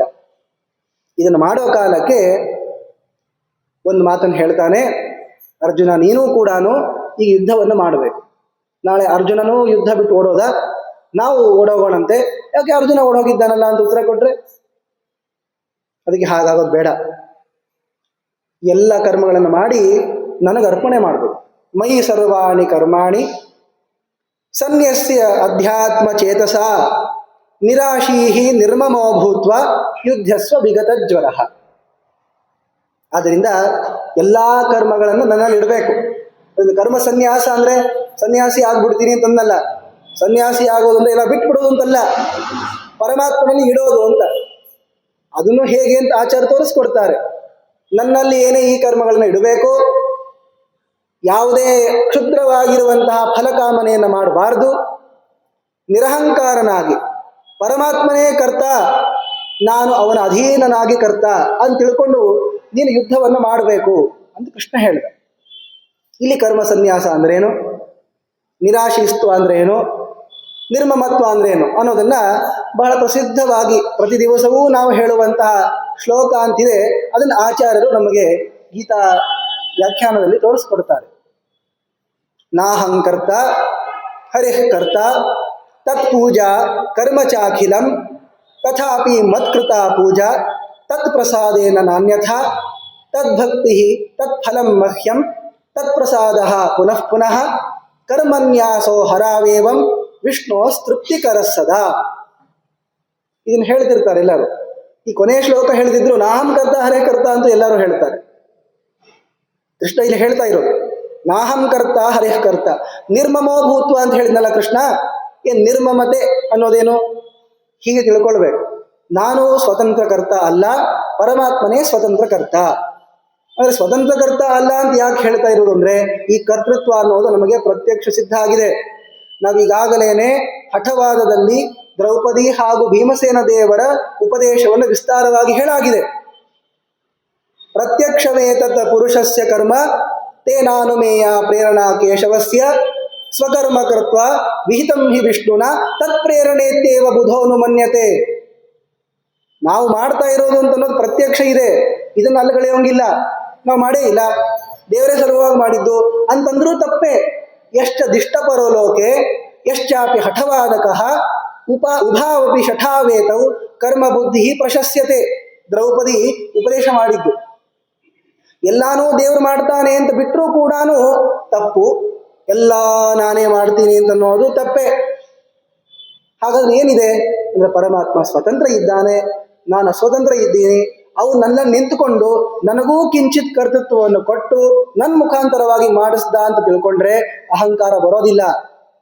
ಇದನ್ನೇ ನಿರ್ಮಮತೆ ಅಂತ ಕರೀತಾ ಇರೋದು. ಇನ್ನು ನನ್ನಲ್ಲಿ ಇಡಬೇಕು, ಕರ್ಮ ಸನ್ಯಾಸ ಮಾಡಬೇಕು ಅಂತ ಹೇಳ್ತಾ ಇದ್ದಾನಲ್ಲ, ಅದೇನದು? ತತ್ ಪೂಜಾ ಕರ್ಮ ಚಾಖಿಲಂ ತಥಾಪಿ ಮತ್ಕೃತ ಪೂಜಾ ತತ್ ಪ್ರಸಾದೇನ ನಾನ್ಯಥ ಅಂತ ಈ ಭಾಗದಿಂದ ಏನು ಹೇಳಿದ್ದಾರೆ? ಇದು ಕರ್ಮ ಸನ್ಯಾಸ ಅಂದ್ರೆ ತತ್ ಪೂಜಾ ಕರ್ಮ ಚಾಖಿಲಂ, ನಾನು ಏನು ಕೆಲಸ ಮಾಡಿದ್ದೀನೋ ಅವೆಲ್ಲ ನಿನ್ನ ಪೂಜಾ. ನಾನು ಮಾಡಿದ್ದೀನಿ ಅಂತ ಅನಿಸ್ತಾ ಇದೆ, ನಿಜ, ಅದೇನು ತಪ್ಪಲ್ಲ. ಆದರೆ ನಿನ್ನ ಅನುಗ್ರಹದಿಂದಲೇ ಮಾಡಿರೋದು ಅಂತ ತಿಳ್ಕೊಳ್ಳೋದು. ಆಮೇಲೆ ನಿರಾಶೀಹಿ, ಯಾವುದೇ ಫಲ ಆಶೆಯನ್ನು ಪಡಬಾರ್ದು ಅಂತ ಹೇಳಿದ್ನಲ್ಲ. ಯಾವ ಫಲದ ಆಶೆಯನ್ನು ಪಡಬಾರ್ದು? ಅಸ್ಥಿರವಾಗಿರುವಂತಹ ಫಲವನ್ನು ಕೇಳಬಾರ್ದು ಅಷ್ಟೇ. ಆದರೆ ತದ್ಭಕ್ತಿ ತತ್ ಫಲಂ ಮಹ್ಯಂ, ತತ್ಫಲಂ ಪೂಜಾ ಫಲಂ. ನಾನೇನು ಪೂಜೆಯನ್ನು ಮಾಡಿದ್ದೇನೆ ಇದಕ್ಕೆ ಫಲ ಏನು ಅಂದರೆ ತದ್ಭಕ್ತಿ ತತ್ಪ್ರಸಾದ ಪುನಃ ಪುನಃ. ಪರಮಾತ್ಮನ ಪ್ರಸಾದವೇ ಫಲ, ಭಕ್ತಿಯೇ ಫಲ ಅಂತ ತಿಳ್ಕೊಂಡ್ರೆ ಇದೇ ನಿರಾಶಿಸ್ತ್ವ ಅಂದರೆ, ಫಲಕಾಮನಾರಹಿತತ್ವ ಅಂದರೆ. ಹೀಗೆ ಇದ್ದು ಯುದ್ಧ ಆಡಬೇಕು. ಯಾರು ನನ್ನ ಮಾತನ್ನು ಕೇಳ್ತಿರೋ ಅವರಿಗೆ ಮೋಕ್ಷ ಇದೆ, ಯಾರು ನನ್ನ ಮಾತು ಮೇಲೆ ದ್ವೇಷ ಮಾಡ್ತಿರೋ ಅವರಿಗೆ ಮೋಕ್ಷ ಇಲ್ಲ ಅಂತ ಕೃಷ್ಣ 2 ಶ್ಲೋಕಗಳಿಂದ ಹೇಳ್ಬಿಟ್ಟ. ಈ ಹೇಳಿದ ಮೇಲೆ ಒಂದು ಮಾತನ್ನು ಹೇಳ್ತಾನೆ. ಲೋಕದಲ್ಲಿ ಈ ಒಂದು ಪರಿಪಾಟಿ ಇದೆ, ನೀನು ಮಾಡೋಂಗಿದ್ರೆ ಸರಿಯಾಗಿ ಮಾಡು, ಇಲ್ಲ ಮಾಡಲಿಕ್ಕೆ ಹೋಗ್ಬೇಡ. ಅದು ಎಲ್ಲ ಕಡೆನೂ ಬಂತು. ಈಗ ಯಾವುದೋ ಕೆಲವ ಕಾರ್ಯದಲ್ಲಿ ಅಂತಂದ್ರೆ ಅದನ್ನು ಸಹಿಸ್ಕೊಳ್ಬೋದು. ನೀವು ಎಲ್ಲ ಕಡೆನೂ ಕೂಡ ಮಾಡೋಂಗಿದ್ರೆ ಸರಿಯಾಗಿ ಮಾಡಬೇಕು, ಇಲ್ಲ ಬಿಟ್ಟೆದ್ದು ಹೋಗ್ಬಿಡು ಅಂತ ಹೇಳಿಕ್ ಹೋಗ್ಬೇಡ್ರಿ ಅಂತಂದಾನೆ ಕೃಷ್ಣ. ಶ್ರೇಯಾನ್ ಸ್ವಧರ್ಮೋ ವಿಗುಣ ಪರಧರ್ಮಾತ್ ಸ್ವನುಷ್ಠಿತ ಸ್ವಧರ್ಮೇ ನಿಧನಂ ಶ್ರೇಯ ಪರಧರ್ಮೋ ಭಯಾವಹ. ನಿಮಗೆ ವಿಹಿತವಾದ ಕಾರ್ಯ ಅಂತಿದ್ರೆ ಅದನ್ನ ಸಂಪೂರ್ಣವಾಗಿ ನಿಮಗೆ ಸರಿಯಾಗಿ ಮಾಡಲಿಕ್ಕೆ ಬರೋದಿಲ್ಲ ಅಂತಾದರೂ ಬಿಡ್ಲಿಕ್ಕೆ ಹೋಗ್ಬೇಡ್ರಿ. ಯಾಕೆಂದ್ರೆ ಅದಕ್ಕಿಂತಲೂ ಉತ್ತಮವಾದ ರೀತಿಯಲ್ಲಿ ನಿಮಗೆ ವಿಹಿತವಾಗದಿದ್ದರೂ ಕೂಡ ಆ ಕಾರ್ಯದಲ್ಲಿ ನಿಮಗೆ ನೈಪುಣ್ಯ ಇದ್ರೂ ಕೂಡ ಅದನ್ನು ಅನುಷ್ಠಾನ ಮಾಡೋದು ನಿಮಗೆ ಪಾಪ ಸಾಧನ. ಸನ್ಯಾಸಿಗಳಿರ್ತಾರೆ, ಅವರಿಗೆ ವಿಹಿತವಾದದ್ದು ಯಾವುದು ಅಂತ ಕೆಲವೊಂದಿವೆ.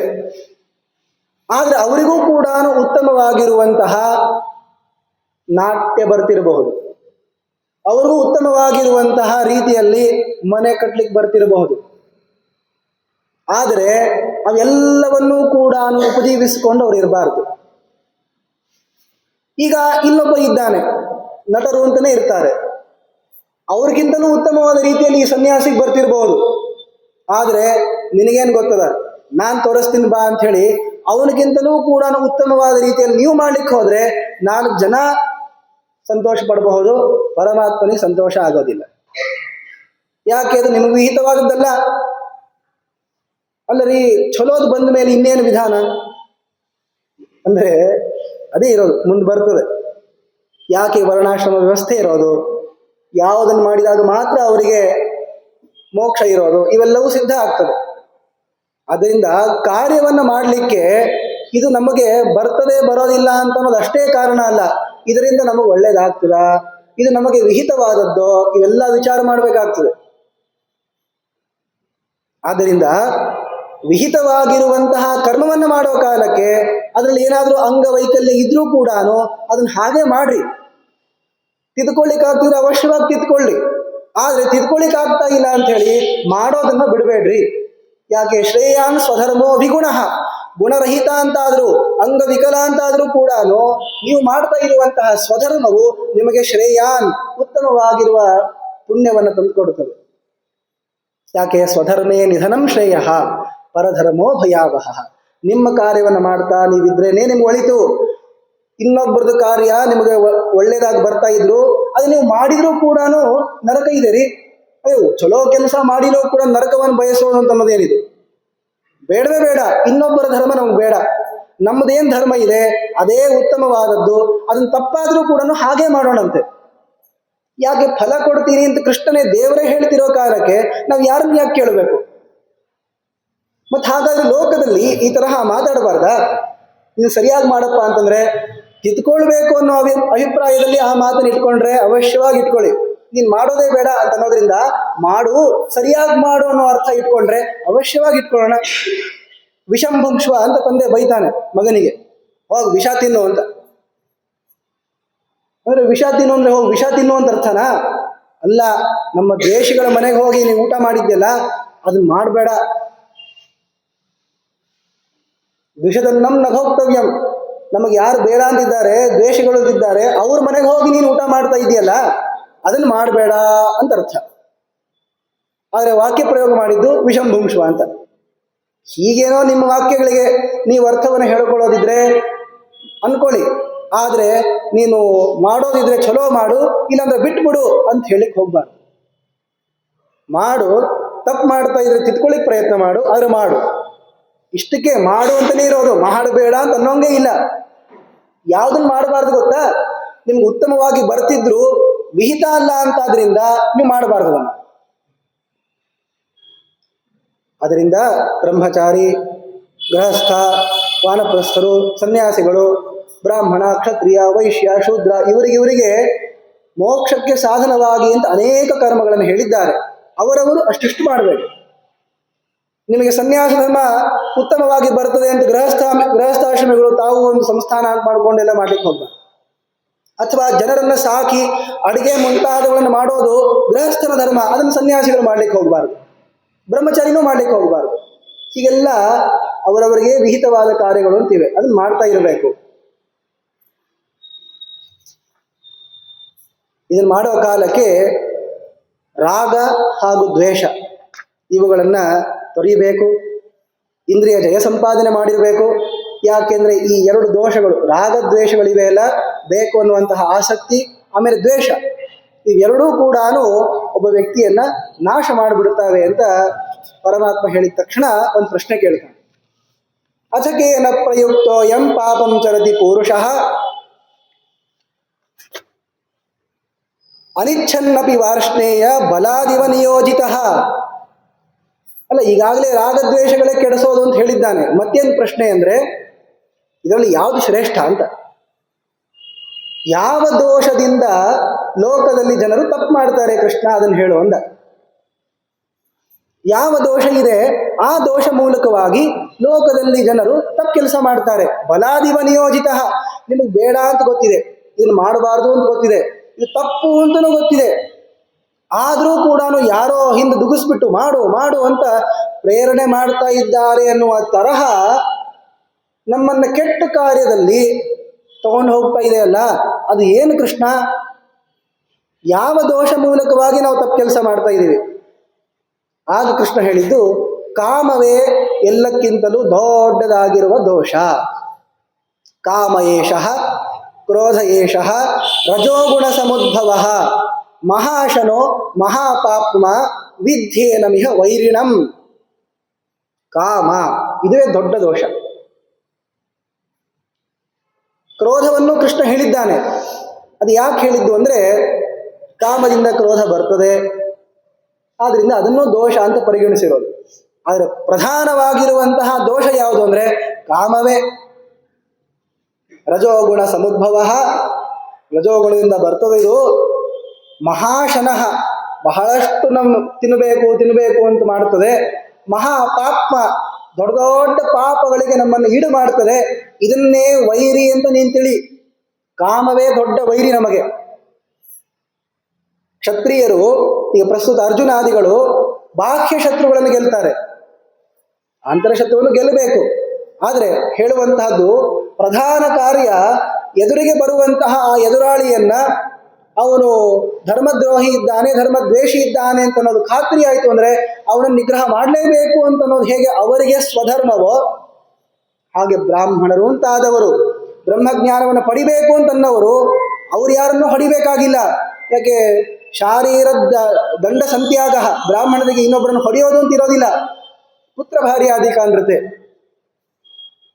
ಮತ್ತು ಹಾಗಾದ್ರೆ ಅವರು ಯಾವ ಶತ್ರುವನ್ನು ಹೊಡಿಬೇಕು ಅಂದರೆ ಈ ಮನಸ್ಸಿನಲ್ಲಿ ಕುತ್ಕೊಂಡಿರುವಂತಹ ಕಾಮ, ಕ್ರೋಧ, ಲೋಭ, ಮೋಹ, ಮದ, ಮತ್ಸರ ಎಂಬುವಂತಹ ಈ 6 ಶತ್ರುಗಳ ಜೊತೆ ವಿರುದ್ಧ ಆಡಬೇಕ್ರಿ. ಯಾಕೆ? ಅವರು ಅಲ್ಲಿ ಸೋತ್ರೆ ಹೇಳಿ ರಾಜ ಅಂತಂತಾರೆ, ನಾವು ದಿವಸ ಕಾಮಕ್ಕೆ ಕ್ರೋಧಕ್ಕೆ ಸೋತ್ರೆ ನಮ್ಮದು ಯಾರು ಹೇಳಿ ಅಂತನ್ನಲ್ಲ. ಲೋಕದಲ್ಲಿ ಇವರು ಶತ್ರುಗಳನ್ನು ತಿಳ್ಕೊಂಡಿಲ್ಲ. ಅದಕ್ಕೆ ಹೇಳ್ತಾನೆ ವಿದ್ಯೇನಮಿಹ ವೈರಣಂ, ಇದು ನಿಮಗೆ ಶತ್ರು. ಹೊರಗಿನವರು ಯಾರೋ ಬೈತಾರೆ, ಅವರಿಂದ ನಮಗೆ ದೋಷ ಆಗ್ತಾ ಇರೋದು ಅನ್ಕೊಳ್ಬೇಡ್ರಿ, ಇಲ್ಲೇ ಇರೋದು ದೋಷ. ಯಾರವನು? ಕಾಲನೇಮಿ. ಕಂಸ ಇದ್ದಾನಲ್ಲ, ಅವನೇ. ಕೃಷ್ಣ ಪರಮಾತ್ಮನ ಕಂಸ ಸಂಹಾರದ ಕಥೆಯನ್ನು ನೀವು ಕೇಳ್ತಿರ್ತೀರಿ. ಇನ್ನು ಮೇಲಿಂದ ಹೀಗೆ ಇದನ್ನು ಅರ್ಥ ಮಾಡ್ಕೊಳ್ಳಿ, ಆಧ್ಯಾತ್ಮಿಕ ಅರ್ಥವನ್ನು. ಸಾವಿರಾರು ಕೈ ಇದೆ ಅವನಿಗೂ, ಕಾಲನೇಮಿ ಎನ್ನುವಂತಹ ದೈತ್ಯನಿಗೆ. ಅದೇನು ತೋರಿಸ್ತದೆ ಗೊತ್ತಾ? ಈ ಕಾಮ ಸಾವಿರಾರು ರೀತಿಯಲ್ಲಿರುತ್ತೆ. ಇನ್ನ ಅವತಾರ ಮಾಡಿ ಬಂದಲ್ಲ ಕಾಲನೇಮಿ ಕಂಸ ಆಗಿ, ಅವನನ್ನು ಕೃಷ್ಣ ಪರಮಾತ್ಮ ಗುದ್ದಿ ಸಂಹಾರ ಮಾಡ್ತಾನೆ ನೋಡಿ. ಹಾಗೆ ಈ ಕಂಸ ಸಂಹಾರದ ಕಥೆ ನಾನು ಕೇಳಿದ್ನಲ್ಲ, ಇದ್ರಲ್ಲಿ ಏನಾಗ್ಬೇಕು ಗೊತ್ತಾ? ನನ್ನ ಮನಸ್ಸಿನಲ್ಲಿ ಆ ಕಾಲನೇಮಿ ಕುತ್ಕೊಂಡಿದ್ದಾನೆ, ಕಂಸ ಕುತ್ಕೊಂಡಿದ್ದಾನೆ. ಅವನನ್ನು ಕೃಷ್ಣ ಪರಮಾತ್ಮ ಧ್ಯಾನ ಮಾಡಿ ಹೀಗೆ ಹೊಡೆದಾಕ್ಲಿ ಅಂತ ಕೇಳ್ಕೊಳ್ಳಿ. ಯಾಕೆಂದ್ರೆ ಈ ಕಾಮ ಒಂದಿತ್ತು ಅಂದ್ರೆ ಉಳಿದೆಲ್ಲವೂ ಲೋಭ, ಕ್ರೋಧ, ಮದ, ಮತ್ಸರ ಇವೆಲ್ಲವೂ ತಾನಾಗೆ ಬರ್ತವೆ. ಇದು ಒಂದು ಬರದೇ ಇರುವಂತೆ ನೋಡ್ಕೊಳ್ಬೇಕು. ಈಗ ನಮಗೆ ಹೇಗೆ ಪರಿಸ್ಥಿತಿ ಅಂದರೆ, ನಾವು ಹುಟ್ಟೋ ಕಾಲಕ್ಕೆ ನಮ್ಮ ಜೊತೆನೇ ಬಂದ್ಬಿಟ್ಟಿದ್ದ ನಾವು ಕಾಲನೇಮಿ, ನಾನು ಬರ್ತೀನಿ ತಡಿಯಪ್ಪ ಅಂತ. ಆದ್ರಿಂದ ಈಗ ಬರದೇ ಇರುವಂತೆ ನೋಡ್ಕೊಳ್ಳೋದಲ್ಲ, ಹೆಂಗೆ ತೊಲಗಿಸ್ಬೇಕು ಅಂತ ನಾವು ವಿಚಾರ ಮಾಡ್ಬೇಕು. ಇವಾಗ ಬಹಳ ಕೆಟ್ಟದಾಗಿರುವಂತಹ ದೋಷ ಅದು ಕಾಮ ಅಂದ್ರೆ ಆಶೆ. ಅದಕ್ಕೆ ರಸವರ್ಜಂ ಇತ್ಯಾದಿ ಎಲ್ಲ ಶ್ಲೋಕಗಳಿಗೆ ಕಷ್ಟ ಅದನ್ನೇ ಹೇಳಿದ್ದು. ನೀವು ಕಷ್ಟಪಟ್ಟು ನೋಡಬಾರ್ದು ಅಂತ ಎಷ್ಟೇ ತಡ್ಕೊಂಡ್ರೂ ಕೂಡ ಮತ್ತೆ ಒಯ್ತಾನೆ ಕಾಲ್ನೇವಿ ಬಾ ಅಂತ. ಈ ಕಾಮ ಅನ್ನೋದು ದೊಡ್ಡ ಅಪಾಯಕಾರಿಯಾದದ್ದು, ಮಹಾಶನಃ ಮಹಾಪಾಪ್ಮ, ದೊಡ್ಡ ದೊಡ್ಡ ಪಾಪಗಳಿಗಿದೆ ಕಾರಣ. ವಿದ್ಯೇನಮಿಹ ವೈರಿಣಂ. ಈ ಕಾಮ ಅನ್ನೋದು ಹೇಗೆ ಕೆಲಸ ಮಾಡ್ತದೆ ಅಂತ ಅನ್ನೋದನ್ನ ಕೃಷ್ಣ ಬಹಳ ಅದ್ಭುತವಾಗಿ ಹೇಳ್ತಾನೆ. ಧೂಮೇನಾವ್ರಿಯತೆ ವನ್ಹಿ ಯಥಾದರ್ಶೋ ಮಲೇನ ಚ ಯಥೋಲ್ಬೇನಾವೃತೋ ಗರ್ಭ ತಥಾ ತೇನೇದಮಾವೃತಂ. ಎಲ್ಲರೂ ಕಾಮಕ್ಕೆ ಸಿಲ್ಕೊಂಡಿದ್ದಾರೆ, ಆದರೆ ಎಷ್ಟು ಸಿಲ್ಕೊಂಡಿದ್ದಾರೆ ಅನ್ನೋದು ತಾರತಮ್ಯ ಇದೆ. ಅಂದ್ರೆ ಕಾಮ ಯಾರನ್ನು ಬಿಟ್ಟಿಲ್ಲ. ಈ ಕಂಸ, ಕಾಲನೇಮಿ ಯಾರನ್ನು ಬಿಡಲಿಲ್ಲ ಇವನು. ಇದಕ್ಕೆ ಎರಡು ವಿಶಿಷ್ಟಾರ್ಥವನ್ನ ಆಚಾರ್ಯರು ತೋರಿಸ್ಕೊಟ್ಟಿದ್ದಾರೆ. ಒಂದು ಅರ್ಥವನ್ನು ತಿಳಿಯೋಣಂತೆ. ಇಲ್ಲಿ ಕಾಮ ಅನ್ನೋದು ಉತ್ತಮಾಧಿಕಾರಿಗಳಿಗೆ ಎಷ್ಟು ಪ್ರತಿಬಂಧಕ, ಮಧ್ಯಮಾಧಿಕಾರಿಗಳಿಗೆ ಎಷ್ಟು ಪ್ರತಿಬಂಧಕ, ಅಧಮರಿಗೆ ಎಷ್ಟು ಪ್ರತಿಬಂಧಕ ಅಂತ ಕೃಷ್ಣ ಹೇಳ್ತಾ ಇದ್ದಾನೆ. ಈ ವಿಚಾರವನ್ನು ನೀವೆಲ್ಲ ತಿಳ್ಕೊಂಡಿದ್ದೀರಿ. ಸಾತ್ವಿಕರು, ರಾಜಸರು, ತಾಮಸರು ಅಂತ 3 ತರಹದ ಜನರಿರ್ತಾರೆ. ಸಾತ್ವಿಕರು ಅಂತ ಯಾರಿರ್ತಾರೆ, ಅವರಿಗೆ ಮೇಲ್ನೋಟಕ್ಕೆ ವಿಶಿಷ್ಟವಾಗಿ ಇಲ್ಲಿ ಹೇಳ್ತಾ ಇರೋದು. ರಾಜಸರು ನಿತ್ಯ ಸಂಸಾರಿಗಳು ಅಂತ ಅನ್ನೋ ತರಹ, ತಾಮಸರು ಅಂಧಂತಮಸ್ಸಿಗೆ ಹೋಗೋರು, ದುರ್ಯೋಧನ ಮುಂತಾದವರು. ಅದರಲ್ಲಿ ಧೂಮೇನಾವ್ರಿಯತೆ ವನ್ಹಿ, ಪ್ರಕಾಶಮಾನವಾದ ಉರಿಯುವಂತಹ ಬೆಂಕಿ ಸುತ್ತಲೂ ಕೂಡ ಹೊಗೆ ಇರ್ತದೆ. ಅದು ಎಷ್ಟು ಬೆಂಕಿಯನ್ನ ತಡೆಯಬಲ್ಲದು, ಅಷ್ಟೇ ಈ ಕಾಮ ಅನ್ನೋದು ಉತ್ತಮಾಧಿಕಾರಿಗಳ ಮನಸ್ಸನ್ನ ಸುತ್ತ ಹಾಕೊಂಡ್ಬಿಟ್ಟಿರ್ತದೆ. ಅಂದ್ರೆ ಬಹಳಷ್ಟೇನಲ್ಲ ಅಂತ. ಅಂದ್ರೆ ಬಿಸಿ ಮುಂತಾದವುಗಳನ್ನೆಲ್ಲ ತಡಿಲಿಕ್ಕಾಗೋದಿಲ್ಲ, ಸಂಪೂರ್ಣವಾಗಿ ದಗದಗ ಉರಿಲಿಕ್ಕಿಲ್ಲ. ಆದರೆ ಬೆಂಕಿಯಂತೂ ಇದೆ, ಬಿಸಿ ಇದೆ, ಪ್ರಕಾಶ ಬಹಳ ಬರ್ತಾ ಇಲ್ಲ. ಯಾಕೆ? ಹೊಗೆ ಇದೆ ಅಂತ. ಈ ಹೊಗೆಯು ಹೇಗೆ ಅಗ್ನಿಯನ್ನ ಸುತ್ತ ಹಾಕಿಬಿಡ್ತದೋ ಹಾಗೆ ಈ ಕಾಮ ಅನ್ನೋ ದೋಷ ಉತ್ತಮಾಧಿಕಾರಿಗಳನ್ನು ಅಷ್ಟೇ ಸುತ್ತ ಹಾಕೋದು. ಅದು ಬಹಳ ಏನು ಅವರಲ್ಲಿ ಆ ವಿಕಾರವನ್ನು ತಂದು ಕೊಡೋದಿಲ್ಲ. ಯಥಾದರ್ಶೋ ಮಲೇನ ಚ, ಆದರ್ಶ ಕನ್ನಡಿಗೆ ಮಣ್ಣು ಮೆತ್ತು ಬಿಟ್ರೆ ಹೇಗೆ ಅದು ಪ್ರಕಾಶಿಸೋದಿಲ್ಲ, ನಾವಲ್ಲಿ ನೋಡ್ಕೊಳ್ಳಿಕ್ಕೂ ಆಗೋದಿಲ್ಲ. ಆ ತರಹ ಈ ಮಧ್ಯಮಾಧಿಕಾರಿಗಳ ಮನಸ್ಸನ್ನ ಅದು ಹಾಗೆ ಮುಚ್ಚಿಬಿಡುತ್ತದೆ. ಇನ್ನ ಅಧಮ ಜೀವರು ಅಂತ ಇರ್ತಾರಲ್ಲ, ಅವ್ರಿಗೆ ಹೇಗೆ ಗೊತ್ತಾ? ಯಥಾ ಉಲ್ಬೇನ ಆವೃತೋ ಗರ್ಭ. ಇವು ಪಾಪ ಶಿಶುಗಳು ಬೆಳಿತಾವ ನೋಡ್ರಿ ಹೊಟ್ಟೆಯಲ್ಲಿ, ತಾಯಿಯ ಹೊಟ್ಟೆಯಲ್ಲಿ. ಆ ಶಿಶುವ ಮೇಲೆ ಗರ್ಭದ ಒಂದು ಚೀಲ ಇರ್ತದೆ. ಏನ್ ಮಾಡ್ಲಿಕ್ಕಾಗ್ತದೆ ಅದಕ್ಕೆ? ಏನು ಮಾಡ್ಲಿಕ್ಕಾಗೋದಿಲ್ಲ, ತಿಳ್ಕೊಳ್ಳಿಕ್ಕೆ ಆಗೋದಿಲ್ಲ, ತಿನ್ಲಿಕ್ಕಾಗೋದಿಲ್ಲ, ಉಣ್ಲಿಕ್ಕಾಗೋದಿಲ್ಲ. ಅಷ್ಟು ಅವರಿಗೆ ಏನೂ ಮಾಡದೇ ಇರುವ ರೀತಿಯಲ್ಲಿ ಪ್ರತಿಬಂಧಕ ಆಗ್ತದೆ ಕಾಮ. ಇವರಿಗೆ ಉತ್ತಮ ಅಧಿಕಾರಿಗಳಿಗೆ, ಜ್ಞಾನಿಗಳಿಗೆ ಹೊಗೆ ಇದ್ದ ಹಾಗೆ. ಆಮೇಲೆ ಅವರು ಮತ್ತೆ ಪರಮಾತ್ಮನ ಧ್ಯಾನ ಮಾಡಿ ದಗದಗ ಉರಿತಾರವರು, ಪ್ರಕಾಶಮಾನರಾಗ್ತಾರೆ. ಮಧ್ಯಮಾಧಿಕಾರಿಗಳಿಗೆ, ಮಧ್ಯಮ ಜೀವರಿಗೆ ಕನ್ನಡಿಗೆ ಮೆತ್ತಿಗೆದಾಗ ಇನ್ನೊಬ್ಬರನ್ನು ತೋರಿಸೋದಿಲ್ಲ, ಅಷ್ಟು ಪ್ರತಿಬಂಧಕ ಆಗ್ತದೆ. ಆದರೆ ಅಧಮಾಧಿಕಾರಿಗಳಿಗೆ ಕಾಮ ಅನ್ನುವಂತಹ ದೋಷ ಎಲ್ಲ ವಿಧವಾಗಿರುವಂತಹ ವ್ಯಾಪಾರವನ್ನ ತಡೆದು ಹಾಕಿಬಿಡ್ತದದು. ಅಂದ್ರೆ ಅದು ಆಗೋ ತನಕ ನಿಮ್ಗೇನು ಮಾಡ್ಲಿಕ್ಕಾಗೋದಿಲ್ಲ, ಬೇಕು ಬೇಕು ಅನ್ನುವಂತಹ ಆಶಾ ಬಹಳ ಉತ್ಕಟವಾಗಿರ್ತದೆ.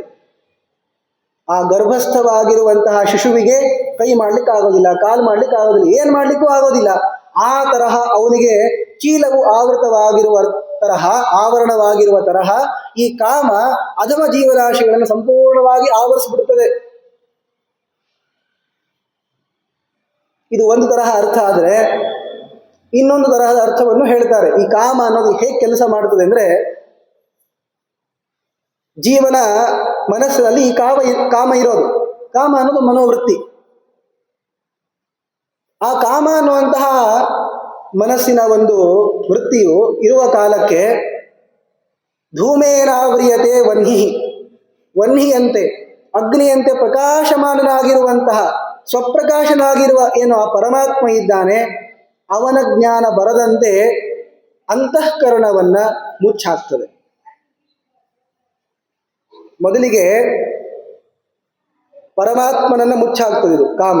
ಯಾಕೆ? ಪರಮಾತ್ಮನ ಧ್ಯಾನ ಮಾಡಿಬಿಟ್ರೆ ಎಲ್ಲ ಒಳ್ಳೇದಾಗ್ಬಿಡ್ತದೆ ನೋಡ್ರಿ. ಅದಕ್ಕೆ ಆಗಬಾರದು ಅಂತ ಈ ಕಾಮ ಅನ್ನೋದು ಮೊದಲಿಗೆ ಪರಮಾತ್ಮನನ್ನ ಮುಚ್ಚಾಕ್ತದೆ. ಪರಮಾತ್ಮನ ಮುಚ್ಚಾಕ್ತದೆ ಅಂದ್ರೆ ಅವನ ಹತ್ರ ಹೋಗಲ್ಲ, ನಮಗೆ ಪರಮಾತ್ಮನ ಜ್ಞಾನ ಬರದಂತೆ ಈ ಕಾಮ ಮಾಡ್ತದೆ.